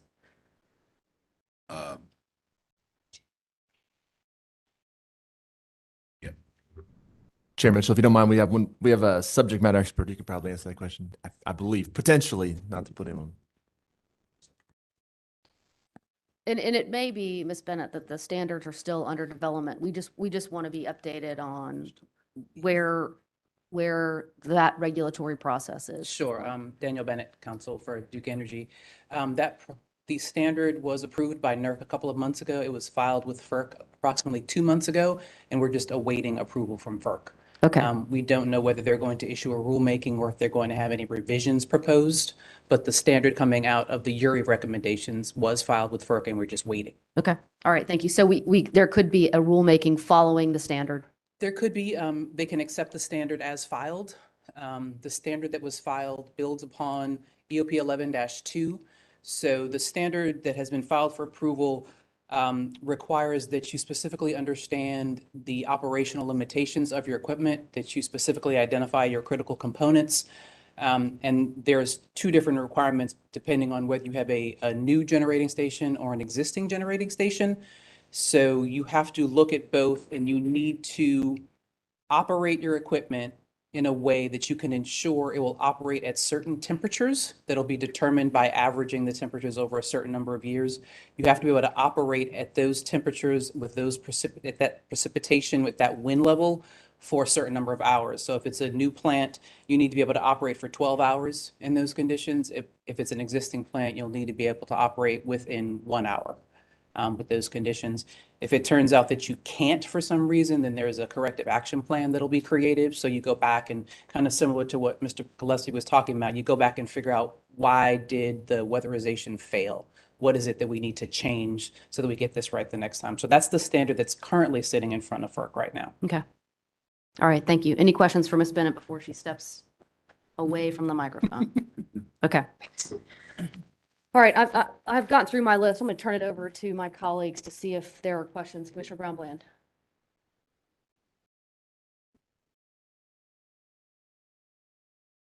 Good morning. So you would sort of hit on one of my questions. I was going to ask, I think Mr. Peeler was talking about why the demand, there was a statement made earlier that demand was growing faster than anticipated. And I think you're saying the demand forecast were off primarily due to the temperatures themselves and maybe not understanding load, customer behavior with respect to the load impacts. Yeah, both of those things contribute. The temperature was off by a few degrees, so that makes a difference. And then the other is predicting the load behavior on a Saturday, Christmas Eve. In other words, understanding what industrial, commercial loads, other things are there. So I'd say it's a portion of it's weather and a portion of it is the load behavior. And I expect built into modeling and forecasting is some sort of contingency around the fact that weather forecasts might be off a little bit. So a couple of degrees, 1 or 2 degrees is something that is still part of planning, correct? Correct. As Mr. Holman said, operating reserve calculations consider some amount of load forecast error. And so one question, so you said in DEC 2 degree difference typically was 300 megawatts? Roughly, yes. And in DEP Roughly 200. Okay. And so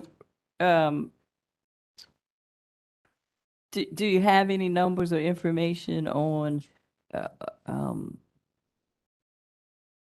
that would give some sort of averages or different numbers than the 300 and 200 when you're in severe cold weather, or is there a Yes. different number that would apply? So we currently don't have a different operating reserve number for that, but I think that's one of the things we're talking about is, are there different,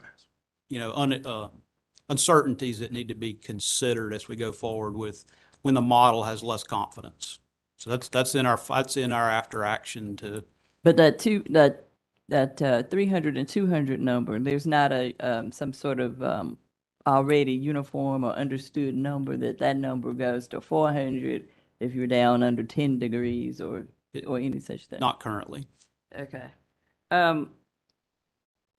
So in the history of the company, there's never been a need to have rolling blackouts. And so the history of the company goes way back at a time when we were far less advanced than we are now. And I understand that we want to take the best use of all the advanced technology and the new modeling, and we're trying to be efficient, cost efficient, and otherwise efficient. But is there some sort of room there or indication? And I know you're studying, so you might bring some of these answers back to us later, but are we too reliant on models and maybe not using some of the older technologies that had served us well in the past? Well, for load forecasting, certainly we used a lot of advanced modeling, but we also use reasonableness checks compared to history and human experience. So those are part of our process that we validate. Is this a realistic estimate? Mm-hmm. In this case, we felt like it was a realistic estimate based on common sense, operating experience, and so forth. So that is part of our check. The other is that we use multiple models. So, we typically have a half a dozen forecasts that we can look at to make sure there's not an outlier or divergent. But to your point, we don't just rely on, a blind calculation, right? There is operating experience and knowledge in the decision making. And I understand that every storm and every kind of event has, probably hundreds of thousands of different little fact differentiators that lead to different outcomes. And so we all do the best, and I'm sure the company does with what they can. But we have had severe weather instances in North Carolina. Having lived in the South all my life, and then growing up and befriending a lot of folks from up north, they were surprised to find out that we had 10-degree temperatures and so forth. And all my life, not every year, but fairly frequently, we do dip down like that. So does the company include in its preparation contacting the larger use customers, the commercial and industrials, to especially coming up over like a holiday situation, to understand how much what would be on online. I'm saying 60 years ago, probably at Christmas, there wasn't a lot that was going to be open, and you could have counted on that or using power. Now we have, as you ask the customers to refrain and unplug all these little things that suck up energy. I'm sure larger companies have operations that continue over Christmas, that kind of thing. In working with your larger customers, do you do some legwork beyond like technical computer modeling to be able to better advise you what's going to be, how much power that larger institutional customers will be using? We do have some knowledge of that, and particularly we have knowledge of, whether schools or government services, all those are factored into our calculation. We do not contact, every individual customer, but we do have knowledge of large customer loads, as well as significant things like school system closings or governmental closings or, holidays that are observed by different industries. All right. And then with respect to generation and systems operations, were any of those, and again, this may be something you learned in your follow-ups and your root cause studies and so forth, but was anything about this situation and the energy that was actually available to us impacted by personnel issues, the fact that it was holiday time, vacations, or less experienced personnel due to recent exits from the company, or anything like that? Any reason, or is that, and if you don't know if that's a reason, is that something you'll be looking into? So I'll take that question, Commissioner. So far, all of our evaluation of the operational events during the time period point directly to equipment problems. And in fact, I would say that personnel performance mitigated the equipment problems and allowed us to get those resources back in service very quickly. So it's not always the case. We're not perfect. We've made errors before, but in this time period, our operators performed admirably, and our technicians responded quickly. Our technical personnel were right there with them, arm in arm during the troubleshooting and repair of these stations, and that's why we were able to get them back in service so quickly.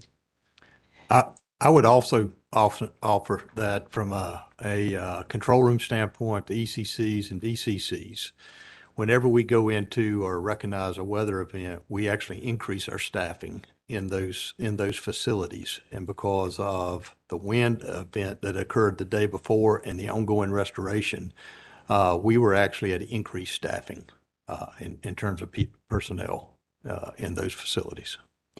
And since you mentioned increased staffing, was that the same at the call-in centers? Were those people brought in? Those we did call in additional staffing for the call centers.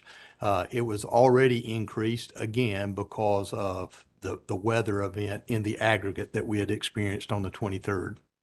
Right. I thought that was the case because due to a power outage, I had called in, and initially I called in a couple of times because I was trying to find out updates. Initially, I was on automated system, but eventually, through no action of mine that I knew about, my call went to a live person. So I inquired had she been called in. So I just had that idea that they probably had been. Thank you for that. So going back, you indicated there were walkthroughs and with regard to kind of weatherization of those instrumentations, Dan River, Mayo, Roxborough, that kind of thing.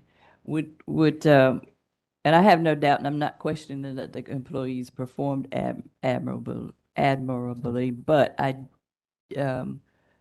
do know that just in general, an experienced eye might catch something that someone else didn't. And so I was just making inquiry because we all know we're in the middle of a great transition from the point of view of workforce. But would anything, any ideas of anything like that would have affected the walkthroughs and those kinds of things, that manual aspect of getting prepared?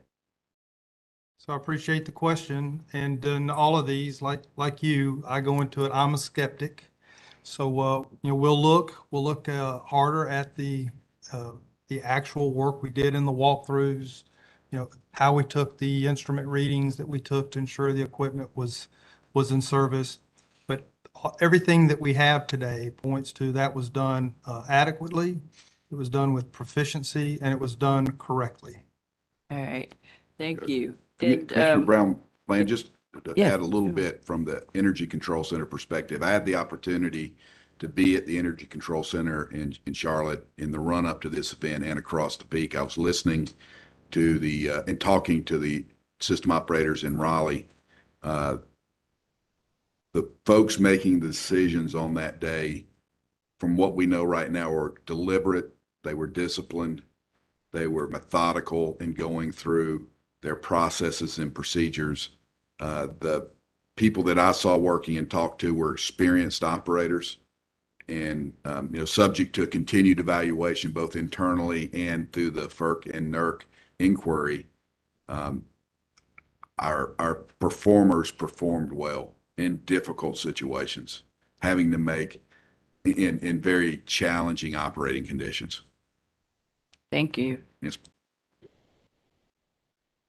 And I'm sure you're doing this, but and Chair Mitchell mentioned it already, but from the commission's point of view, I mean, we definitely extend our thanks for that, because we know it was also their holiday time too. And they were called on and it was crunch time. Go time is what they call it. So, And we will take that messaging back to them. That will be very much appreciated. all right. The reasons, again, we may find out more later, but the reasons for the failure of the power actually purchased, as it went on down the line from Ms. Bowman, I was hearing it was because the suppliers were facing similar weather challenges. But do you know anything more about the whys today?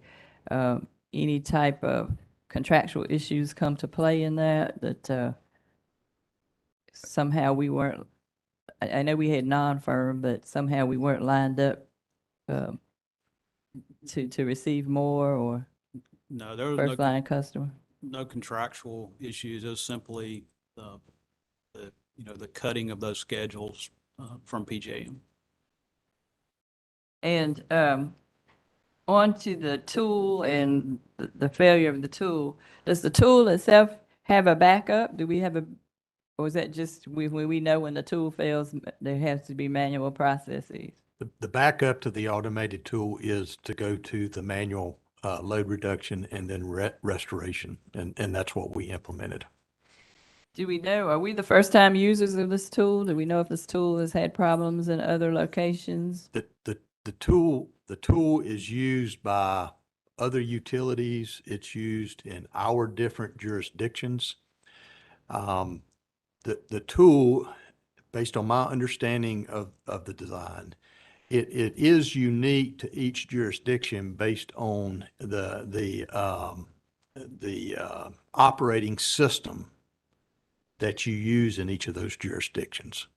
Our outage management system, our distribution management systems. So that tool is customized to a degree for each one of those operating platforms that are used in each of the DCCs. So we use it across all of our jurisdictions, and it is used by other utilities. As far as other failures, that's the piece that we're working on right now as part of our cause evaluation. Have other utilities actually seen this type of failure?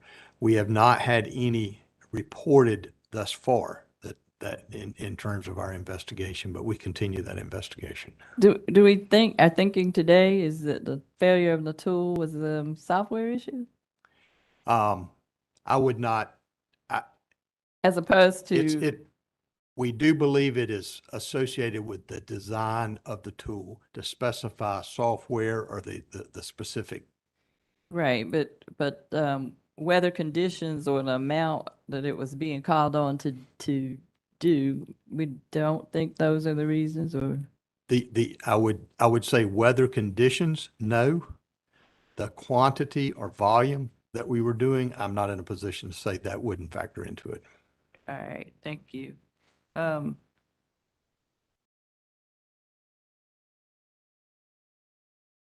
there any issues that you can identify or discuss where there were issues in bringing folks back online? And especially with regard to those that were part of what we've separated out here as the storm versus the load shed. Were there ones that, issues related to the storm in bringing power back up? Was that an issue that suddenly a large number would be restored at once? Was that causing problems on the system? I would say, obviously, the higher the volume of the outages, the more work there is to be done. But we had adequate resources for all of the restoration work that we were doing. And for the customers that were out as a result of the wind, that was the physical work of going through and doing the repairs to the system, clearing vegetation, down power lines or broken cross arms to make sure that we got all of that work completed. And it was just the time that it took to work through that. Again, initially from the outage, from the wind event, approximately 300,000 customers were impacted. That was on the morning of the 23rd. By the evening of the 23rd, we had all but about 36 or 38,000 customers restored from the wind event. And that number is what carried over into Saturday when the load shed event occurred. Are we thinking now, when we saw Texas happen, we were like, we don't ever want to be in anything like that or close to that. But are we thinking now that we're seeing in the southern part of our country where we don't expect a lot of deep freezes, we seem to be seeing more of these weather events, or at least it's back there in the back of my mind that we should be expecting them. And they may be, once every 5 years, every 10 years, every other year. We don't know yet, but we see them increasing. Is that making us think that our modeling and our forecasting and our reserves, all those kinds of things, do the assumptions need to be looked at freshly from the perspective of these winter issues?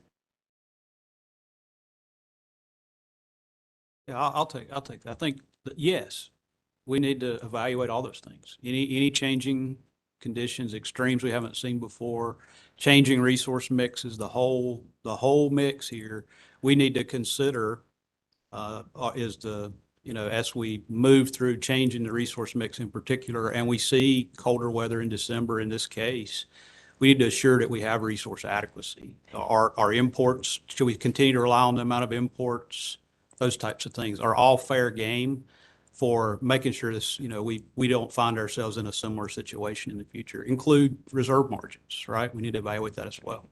And as the experts, and you've got, a slew of them here and back home, have these happenings brought these sort of doubts or in any way kind of eroded your prior thinking? No, I don't think it eroded prior thinking. I think it reinforces our prior thinking. That those are very important issues that we need to be prepared to address. And so, from a cost perspective, it's a balance, but because if we don't expect to have it but once in a blue moon, but maybe the proper comparison there, we might have to look more north and see what the Midwest and the northern New England states have been experiencing, maybe to learn some of their lessons on cold weather, because it's not the thing that we've had to contend with. On the mass messaging and the emergency alert, I received emergency alert from my county, so that's one of those mass messages, and And I think it mentioned the 15 to 30 minutes that there would be, I forgot its exact word, but I knew when I read it, that meant power would be out temporarily or for a short time. But I read it to mean, I assumed it was a countywide alert, and so I read it to mean that our county, I didn't know anything, hadn't had any other media on, and so I really hadn't paid attention. And having just had some power restored earlier, I wasn't thinking. I just read. I wasn't aware of what was happening in the rest of the state, so at least knew or believed that my county would be affected. And I read it to mean that all the county would be affected, but that wasn't the case. What? In other words, my power was not rolled. I didn't experience a rolling blackout, so that tells me not everybody did. Some people did. What was going on there? What were the factors that were making it different for some and others? Okay. We had the priority system, the priorities 1, 2s, and 3s, and that has to do with customer criticality. We reserve those emergency facilities and services to the last ones we would touch. But with that established, then we basically use all the circuits across all of our service territory, all of those that are in priority 1, and we'll step through those. And our approach is to ensure that I will say one location, one county, one city, whatever, doesn't bear the burden. So it's spread out across our system. So from what I hear you describe, there were customers in your county that were impacted, but others were not. So that would be expected because we're trying to spread it out across our system. And so when you do a mass messaging, and I think you kind of hit on this earlier, I mean, it's not targeted, but one of the results is that, at least in my case, then I was expecting an outage. So I was modifying my behavior, like, I don't want to start this or that before this outage. And I didn't have, the messaging didn't include a time period. Later in the day, I was at another location, and I'm hearing on the cable news, I finally heard something and said, well, this would have happened by 10:30, or do you, I don't know if you recall that in the messaging, but I heard something about 10:30 it would have happened. So then I knew, okay, I'm beyond 10:30. It's probably not going to happen. Is there anything we can do about that to refine that, make it a little better? And is my kind of understanding of that correct? We will definitely, just like in all the areas of our business, we're going back and reviewing what transpired, all the communications, and we'll be looking for improvements. I will say, though, that, based on the duration of the event, with the tool working properly, it doesn't go back to the same circuits and take them off again. It'll work through all of that priority 1 list before it would come back and start back on it. So the duration of the event drives, how many circuits are touched.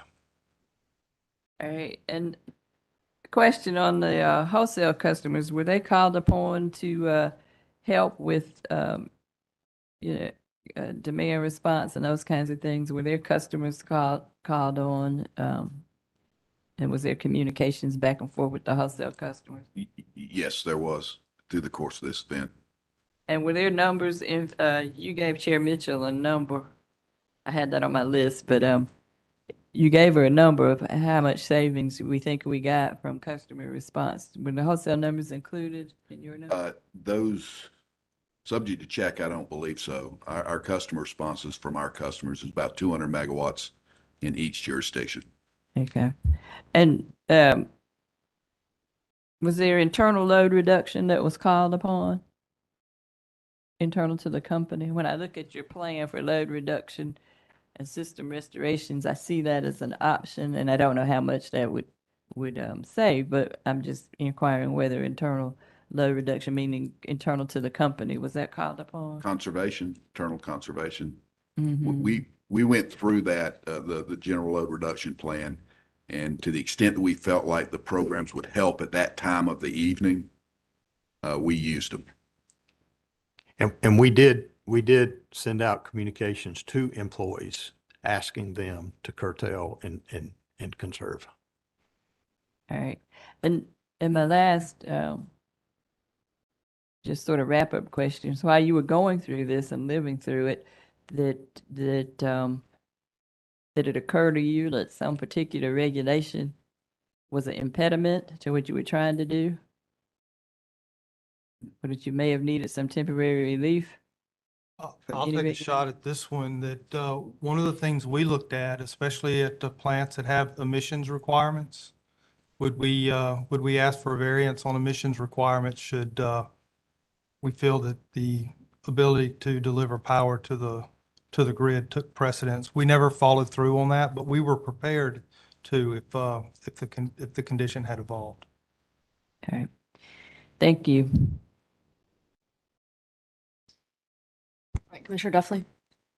Thank you for coming in today. I have a few questions. Chair Mitchell asked most of my questions, but I have a few follow-ups. With respect to voltage reduction on the distribution circuits, was this load reduction implemented? And then two questions with respect to that. What amount of the load was reduced and what was the percentage of the load reduction? We did in Duke Energy Progress execute automated voltage reduction plan. I do not have the amount. I can get that for you. Thank you, but not in DEC. No, we did not.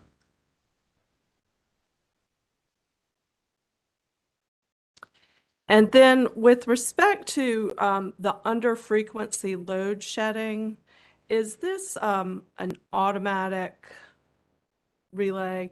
And It is. can you talk about this automatic relay and any type of load shedding with respect to the under frequency? I can't speak to the technical relay itself, but I can tell you about the intent of the program.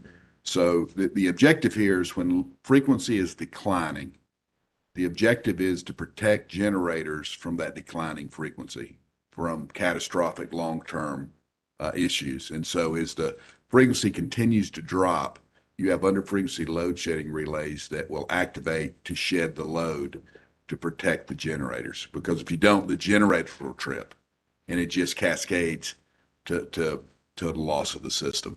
So everybody has all transmission operators are required to have under frequency load shed relays set across their system within NERC. So they're all acting in response to this central interconnection frequency number. Agreed. And so can you talk me through the event? I mean, did you have the frequency go below 59.3? We did not. We Okay. did not. And that drove the desire not to get there, drove the decisions to balance.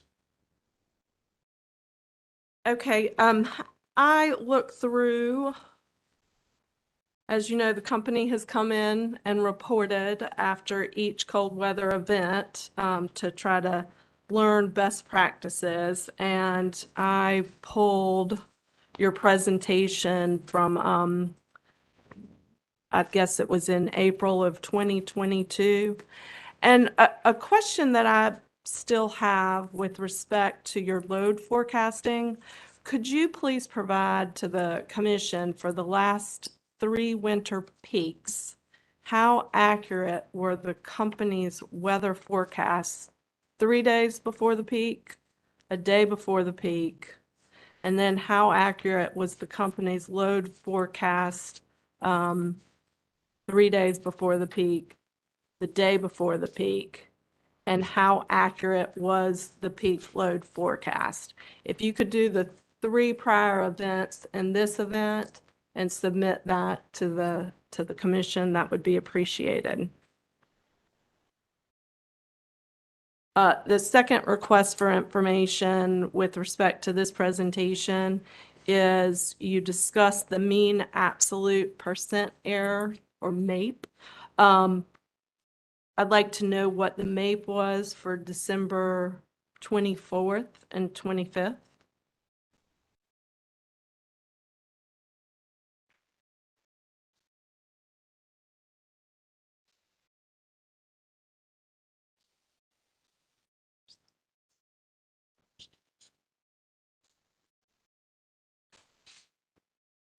And then if we could talk about the grid status legend, and if you could talk me through how long did it take both systems, DEC and then talk about DEP, to move from yellow to purple?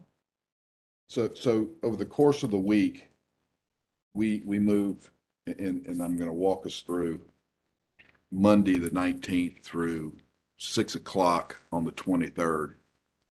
We went from green to what we call internally yellow, hands off. And based on the reserves we were forecasting, the move to go to yellow hands off on that Friday was a conservative move. It was to make sure we were erring on that side of conservatism.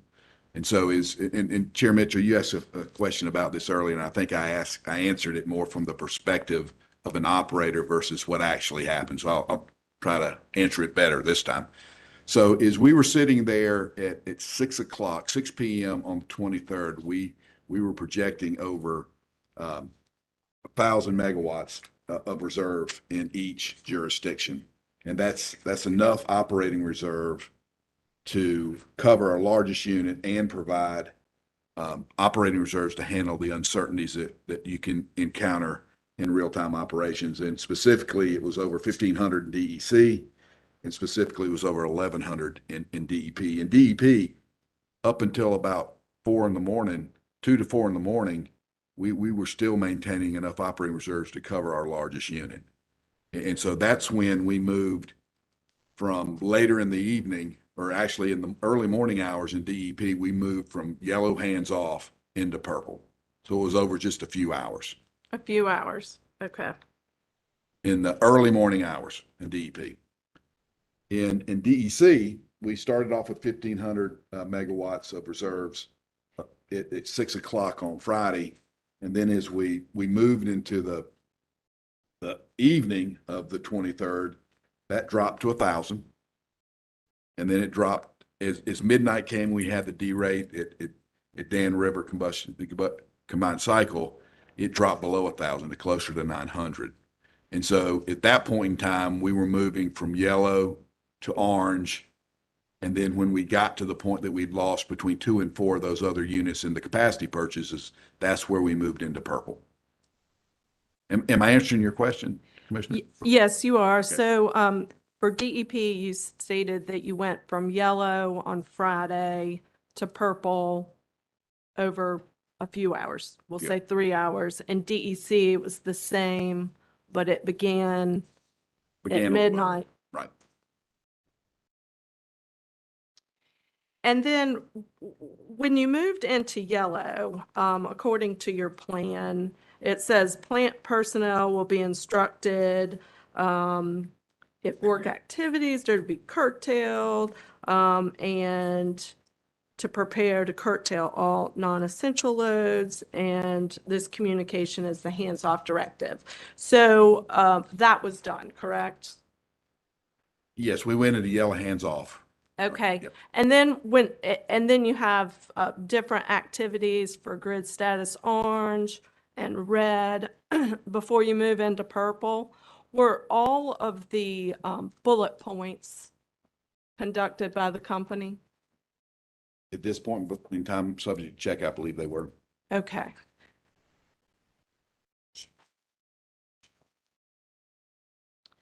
And then when you moved into grid status purple, it says that you can load shed by one of 2 actions: implement distribution feeder rotations through, I heard this, automatic system, or to implement emergency load reduction. And I just want to confirm, which one of these was implemented, or was it a combination of both? In DEC, it was entirely distribution rotating load shed. And that is more surgical in its usage.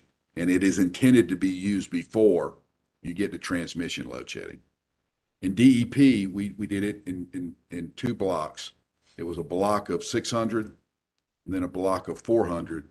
And when we were having problems with the tool, we did open 2 transmission lines to get the final 111 megawatts of load reduction that we needed to recover.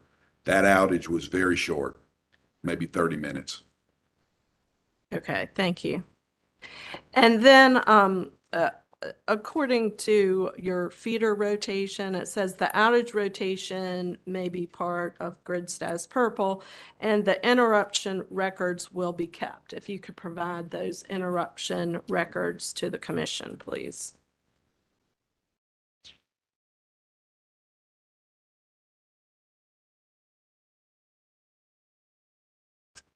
And then also in 6.11.1.9, it says that that you provide a report of the shortages and anticipated shortages to FERC. And I assume that you've already done that. And if you could, we could probably have our own people provide that, but or obtain that. But if you could provide that to the commission as well.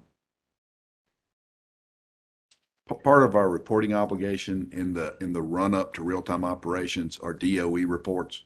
And we perform those. We actually had to perform those in the windstorm the day before because our customer outage criteria was above 50,000. So we have the history there. Okay, thank you.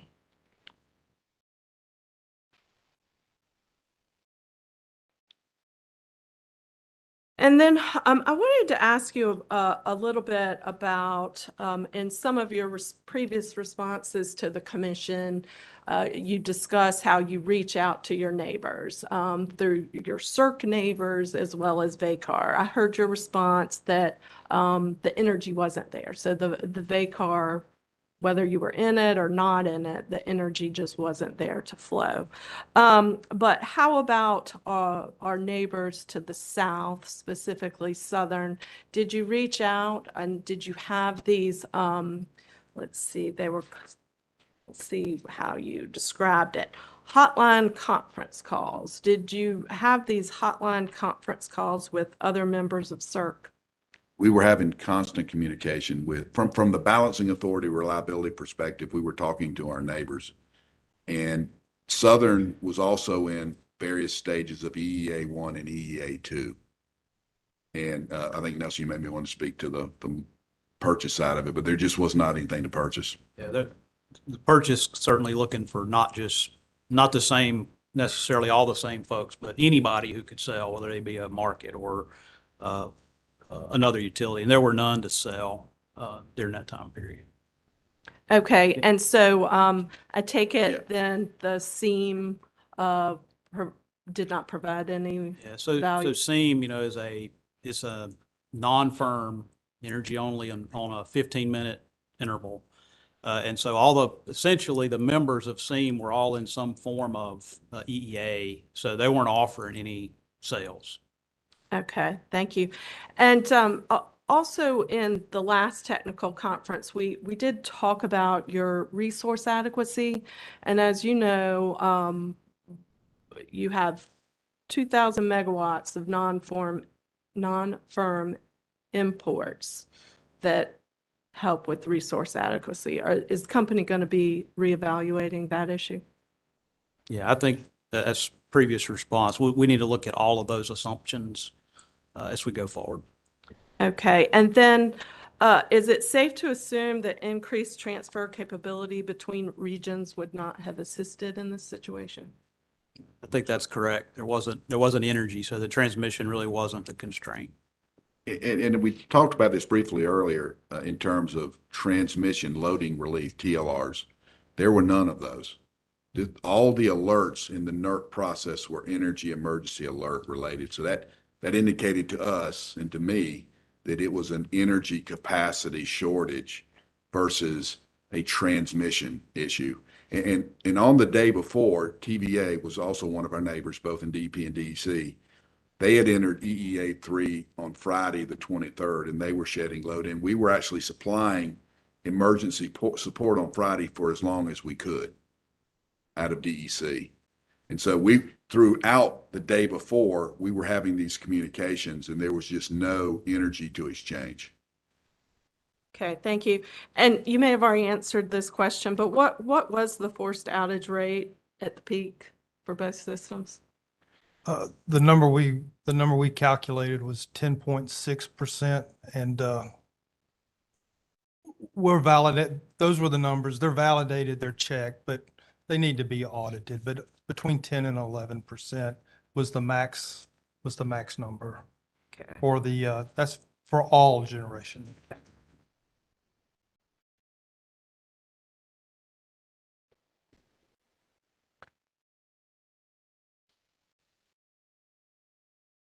And do you feel there was adequate staffing? And thank you to all of the staff members that put in many hours to get the power back on as soon as possible. But from a company perspective, do you feel like there was adequate staffing for the event? I do, and I really appreciate the recognition of our folks that were out in the field doing this work. But we went into this weather event with both staffing and staffing plans, call out lists and the like. And at least early on through my personal monitoring of the restoration activities and the work that was going on, I've not found where we were held up in restoring generation because of a lack of manpower. Thank you for that.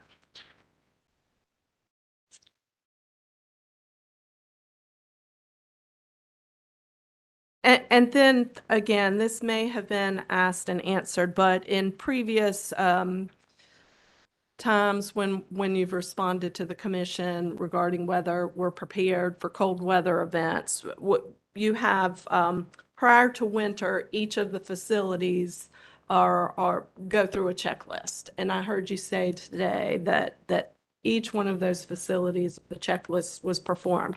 Then you have a separate set of actions when there's a specific event impending.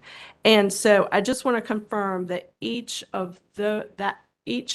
item on that checklist for this event occurred. Did I hear that as well? You did. So all our preparatory activities were complete. And I personally sit in and listen to the status updates of these as they're occurring. And then the ongoing plant monitoring through operator rounds and the like was performed throughout the event. Okay, and then this is just a curiosity question. Bad Creek number 1, I saw that there was an outage maintenance. And so was that forced outage? It's Bad Creek 3, our Bad Creek 3 unit was in the outage. And that is a planned outage. It's a power uprate outage. Okay. It's a power uprate outage. Uprate. It's going to generate more megawatts for the next set of cold weather. Okay, so I'm looking, so I might have bad information, but I'm looking at the week of December 19th report. And on this, it says Bad Creek 1, 420 megawatts, had an outage maintenance. Is that incorrect? I don't know if that's incorrect. On the 22nd, I think Bad Creek 1 was in service. Yeah, so I'm sorry, I'm not certain, but I think that sheet you're looking at, before it was a brief outage, I believe, for a few hours or part of a day to do some maintenance. I believe we can follow up on that, but I believe that's what it is. And it was in service during the event. Yeah, we ran 3 Bad Creek units throughout this. We moved a lot of water around between Kiowee, Jocassee, and Bad Creek. Okay, and it's just, yeah, let me ask this one last question. Basically, I wanted to know if you discovered any forced outages when you were preparing for this storm. Or did you find any any problems with the equipment Okay. leading up to before December 24th? We did. We found things, insulation gaps that might be missing that we closed up. Yeah, I think I'll have to go back and look, but when we checked circuits, were they drawing enough amperage, and corrected those. But there are a few discrepancies that were found and corrected. Identification of, a space heater that may not have been operating correctly. But we work as we go through the process of or identifying these, we resolve the discrepancies as we find them. Okay, thank you for that. I don't have any questions. I think Chair Mitchell has a follow-up. I want to follow up on Bad Creek. So I heard you say you all had 3 units in service during this period of time. I'm specifically interested in the 24th. How was Bad Creek being utilized? How were you all operating it? So Bad Creek, so we had plenty of water to use. And so what we were doing was we were using the hydro resources across the peaks. And then during the day, when load had come down off of the peaks, we would use that energy again to move the water back up from, in this case, Jocassee to the Bad Creek Reservoir. But essentially our hydro operators were using the power when it was available to reposition the water such that we could operate the units reliably at night and then through the peaks. Would that have been happening on the 24th when you It were? did happen on the 24th. When you were shedding load at that, were you storing water while you were shedding We were load? generating. We Okay. generated through the peaks Okay. and through the high load periods of time. And we were pumping in the valleys of the power profile when power was available. And the pumping was in preparation for the peaks on the 25th and the 26th. We had run Bad Creek really hard in the evening before in the early morning hours. And the fact that we pumped did not have an impact on our ability to restore the customers. Okay, thank you. Okay, sorry, that's all. Yeah. Okay.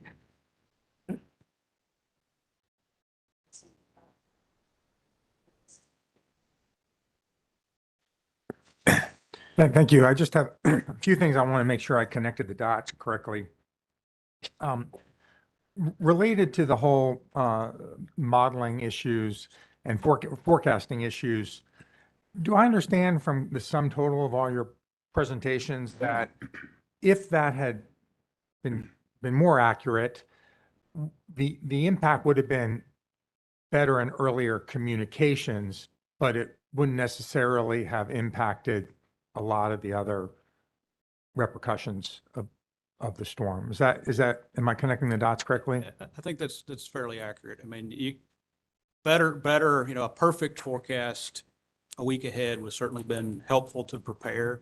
But the fact of the matter is that there was limited energy available at those levels. We could have prepared better. We could have communicated better. But to say it would have eliminated the event I think would be a stretch. And Commissioner Hughes, just for reference, on the 19th, on our daily analysis, and I think Mr. Peeler had referenced this, we were predicting a low temperature on the 24th of 17 degrees in DEC. The National Weather Service was the same number, 17. In DEP, we were predicting a temperature of 20 degrees across the peak on the 24th, and the National Weather Service was predicting 21. And in that scenario, we were in condition green in both jurisdictions, and that was Monday in the morning hours, the 19th. Okay. And then another, just so I'm understanding sort of the progression of things, there was the, is it fair to say automated rotational and then manual rotational disruptions? Is that, I'm looking at the sheet you gave and it says 8:00 a.m. rotational outages ended. I think what this means is the automated rotational outages ended. That's correct. As far as the additional load shed, for the initial 400 megawatts in DEC, the tool continued to work. Okay, but then you did revert to these manual, much more, a high number, the fairly high number circuit number that you gave, those were all occurring after 8 a.m. That is correct. Okay. And then throughout the day, was there a period where the outages were continuing because they were being done manually? And if it had been automated, it would have stopped at 1 o'clock versus 4 o'clock? Man, did you keep track of that? Will we know that answer later if you don't know? We can provide detailed outage data, but the load shed outages were ceased at 8 o'clock, around 8 o'clock. And so we were then back into the back into the restoration efforts. Okay, I'm not sure. 8 o'clock p.m. 8 a.m. Okay. So when did I'm sorry if I'm misunderstanding. So were the manual was the resumption of power, but not we actually conducted when after the tool stopped responding, we initiated manual load reductions. Approximately what time was that? That was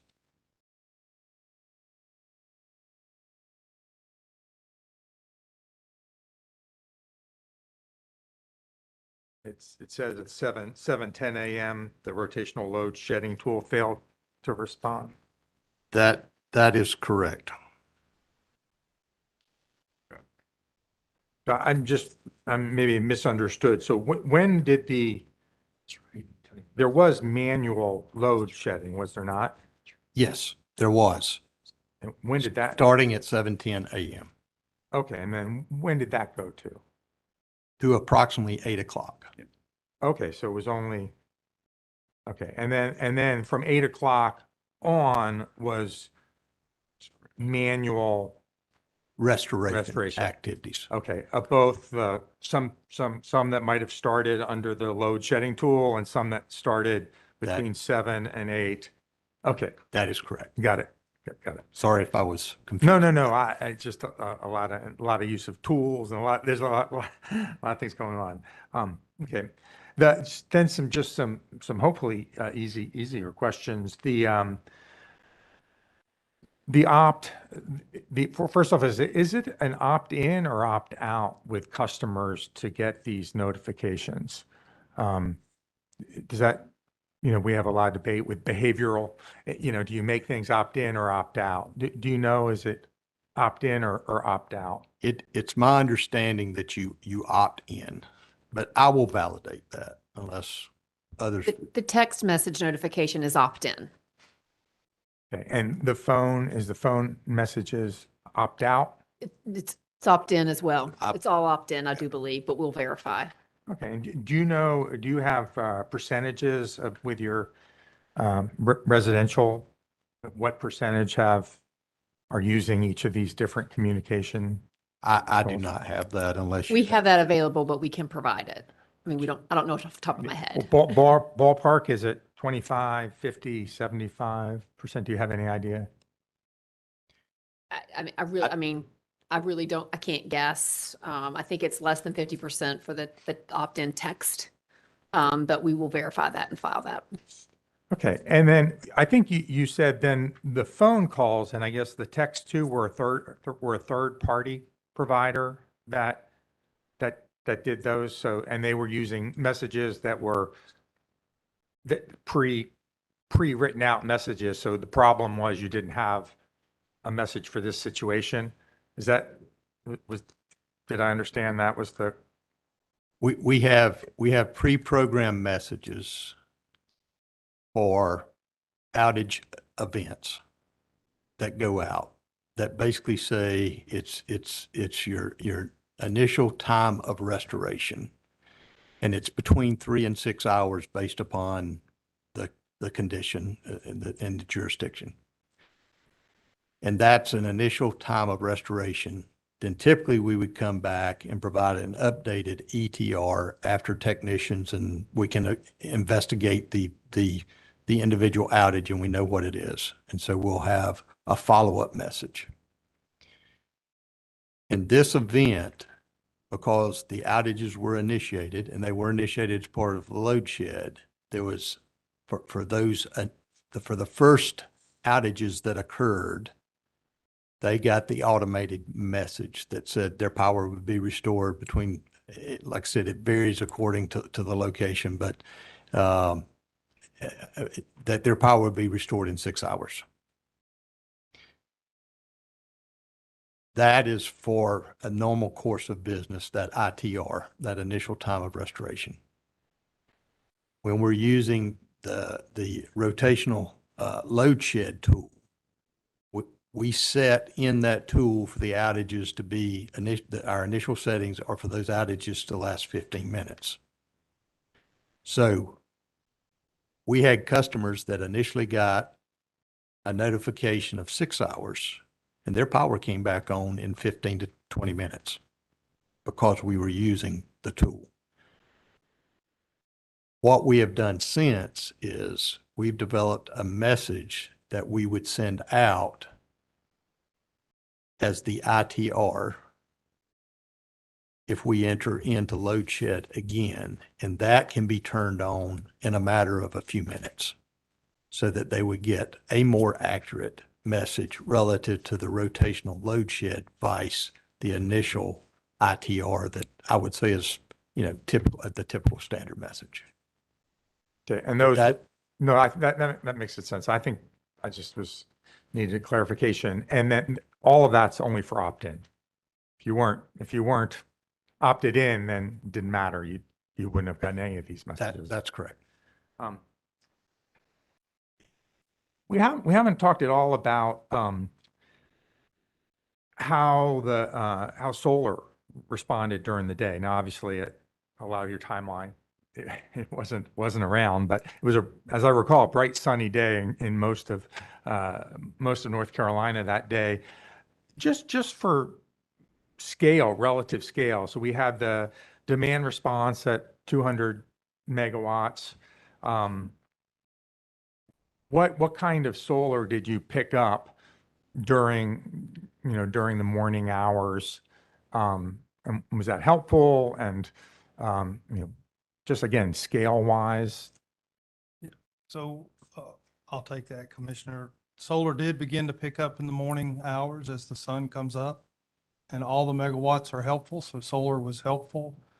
Sam, was it on a few hundred megawatts early on as the morning progressed? But for the condition that we were in, the actual peak occurred prior to sunrise. So but it was there, and as soon as the sun came up, it responded, and the energy was utilized. And Commissioner Hughes, on the 24th, that helped us. It supported our ability to start pumping at Bad Creek and Jocassee to get ready for the next day. That was after the sun had come up, after the load had bottomed out. That was helpful and supported our decision making there. Yeah, I mean, I think one of the general mass media interviews, there was a call out to solar that, we're going to, by 10 o'clock, solar is going to be online. And that's one of the things that's going to help us. So I guess that explains the thinking behind. This is normal. This is normal. So, if you just look at our system, it's normal for the solar load to pick up, and then it's normal for us to use that to position water and the like so that we can be better prepared for when the sun's not shining. It's certainly a known operational characteristic of our solar resource. And I know we're operating at this very pesky early morning winter peak.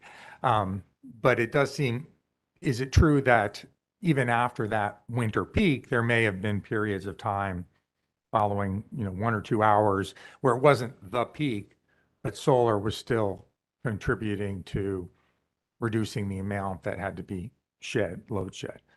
I mean it doesn't, or was there? It did not contribute in the time frame that we were making decisions on load shed. It was dark. It was in the 0400 to 0500 timeframe. There's no solar available at that point. So the limitations on restoring power wasn't it wasn't a available generation issue. It was just the logistics of returning power. That is correct. So in a perfect world, you could have flipped the switch at 8:30 or 9 o'clock a.m. and everybody could have had power. Not that I'm asking you to do that, but in a perfect world, just from as far as the numbers matching up load and generation, there was that match. I don't know that, Scott, we're ever in a perfect world. I don't think. Well, I just meant matching load and We generation. started the process of restoration in that 0800 to 0900 timeframe.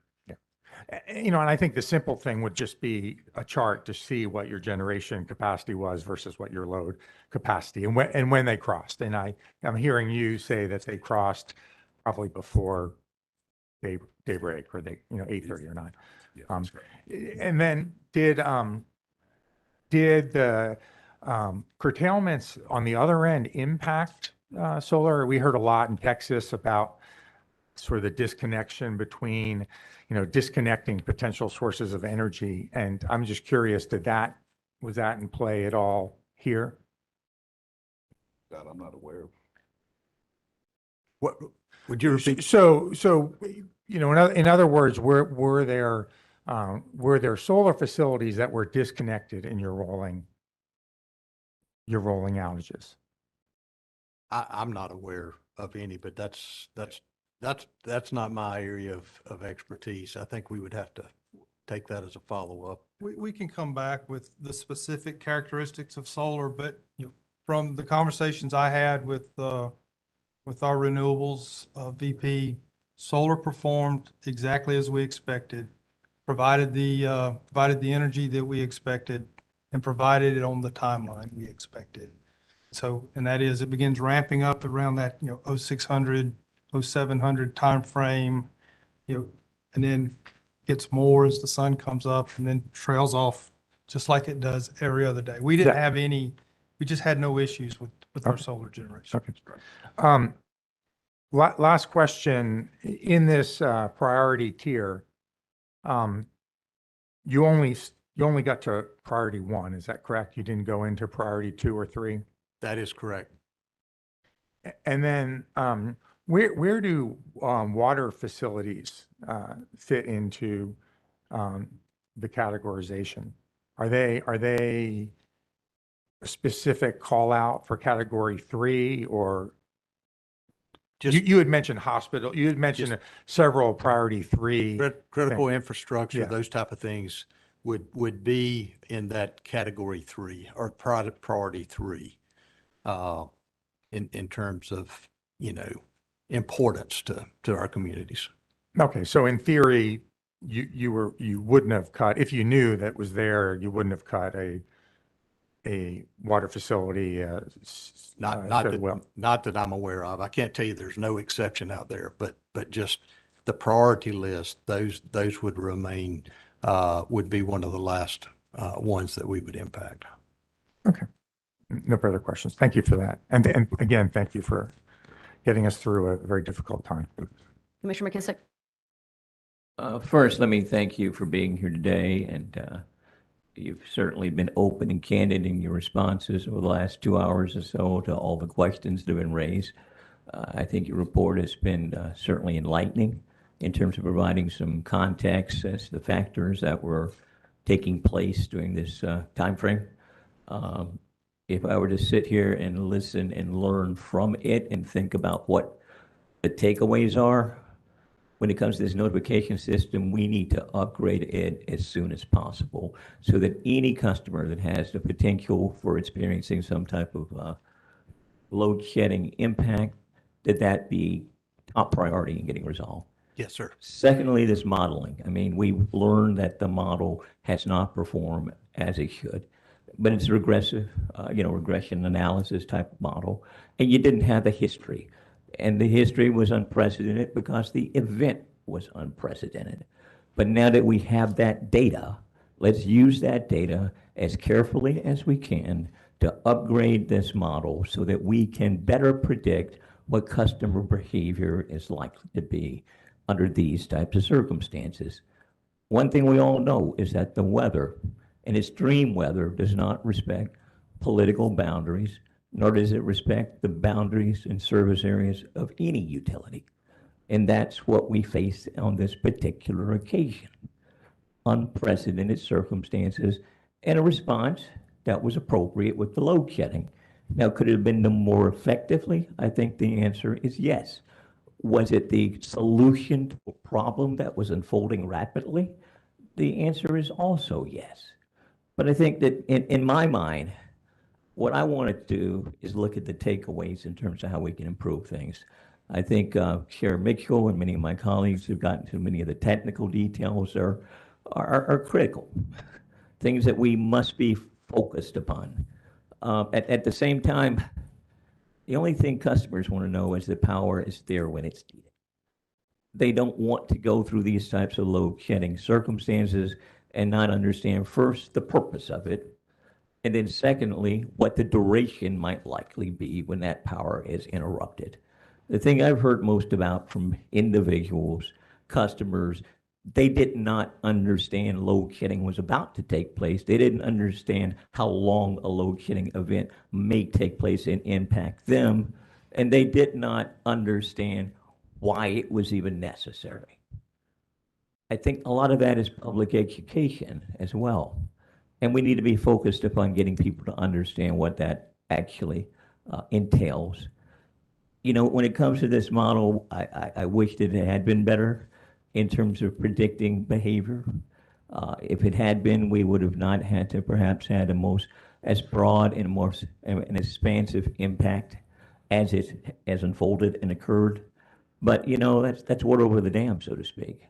I think what I would like to do is make sure that we recognize the people that were out there in the field on Christmas Eve working, not just those sitting back analyzing the weather and analyzing and doing the modeling, but are actually restoring service due to high winds and extreme cold under extraordinarily adverse circumstances, who really deserve a great deal of credit for being out there under those circumstances. That's not something everybody would want to do.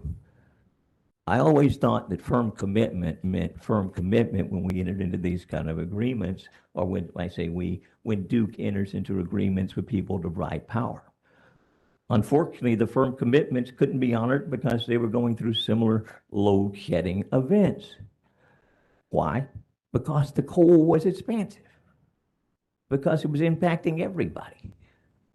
And one thing we know, and one of the reasons we're working right now on the carbon plan, which is recently released, is to make sure we minimize the impact of climate change. But we can't sit here and look in a crystal ball with any definition and clarity and know when the next extreme cold event will occur. We had a Winter Storm Diego a few years back. We had the polar vortex and all that that entailed. And yes, we modeled behavior based upon that at that time. But you could enter into these firm commitment agreements. You could get the power in from somewhere else. It didn't work this time. It wasn't a viable option. So I say to you, let us work together constructively. Let us sit here and get the data in that needs to come before us. Let's do the critical analysis that must be done, because it's imperative to do so that we minimize impacts like this in the future, and we can better predict load. We can better predict behavior. We'll be better prepared. And yes, let's make sure that when winterization occurs for our critical infrastructure, where our generating facilities are out there, should we have had things derated? No. But it looks like it occurred for whatever the reason may have been. I think that's a deep dive that needs to be taken as well to find out why. Because it should have performed better than it did under the circumstances we experienced based upon the modeling and analysis that has been done in the past. With that said, there were certain circumstances that were brought to my attention anecdotally. related to a solar provider over in Person County. And perhaps you can follow back up and get some detail to the commission and to us and work with that particular developer. But what was shared with me is that there was Person County Solar Park over at 75 Crown Boulevard in Timberlake, North Carolina. They obviously provide power to Duke. But the project was turned off by opening the reclosers at 7 a.m. on December 23rd and turned back on December 24th at 7 p.m. with a loss of generation 2 prime days, full sun, that when DNP was, shorter service, shorter power, I should say. I'm not sure why it would have been turned off for 2 days when they had the capacity to provide power. It is my understanding there was a commercial entity that is right across the street from where this farm is located. And during that 2-day period, they only lost power for 2 hours on the 23rd. It's a little bit intuitively inconsistent to think that that power could have been provided and it was not utilized. And similarly, I guess there was a project, another one in Person County over to 157 Hunt Club Road, where it was somewhat similar. The project was turned off by DEP 5 a.m. on 12/23 and turned back on at 2 p.m. on 12/24. Loss of generation capacity there as well.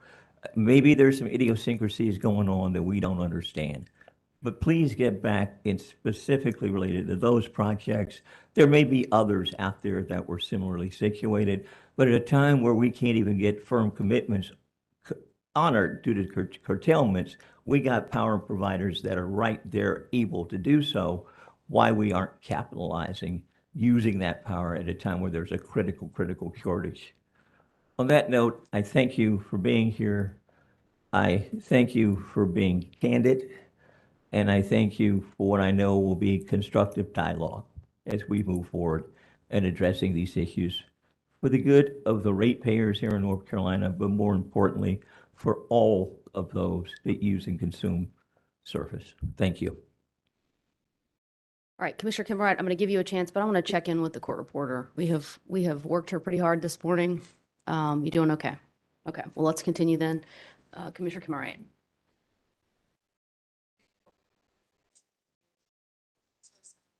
Basically everything has already been used. Did have one.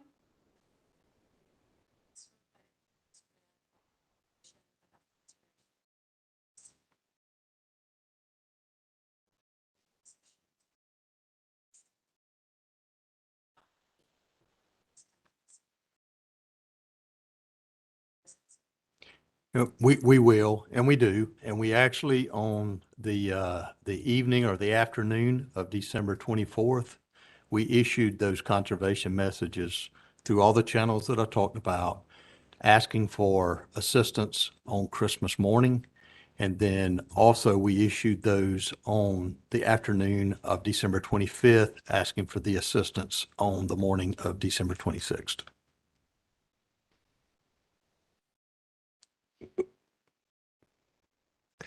All right, with that, we have come to the end of the briefing. I want to thank you all again for being here and for answering our questions. If there is nothing further from any of my colleagues, we will be adjourned. Thank you very much. Thank you.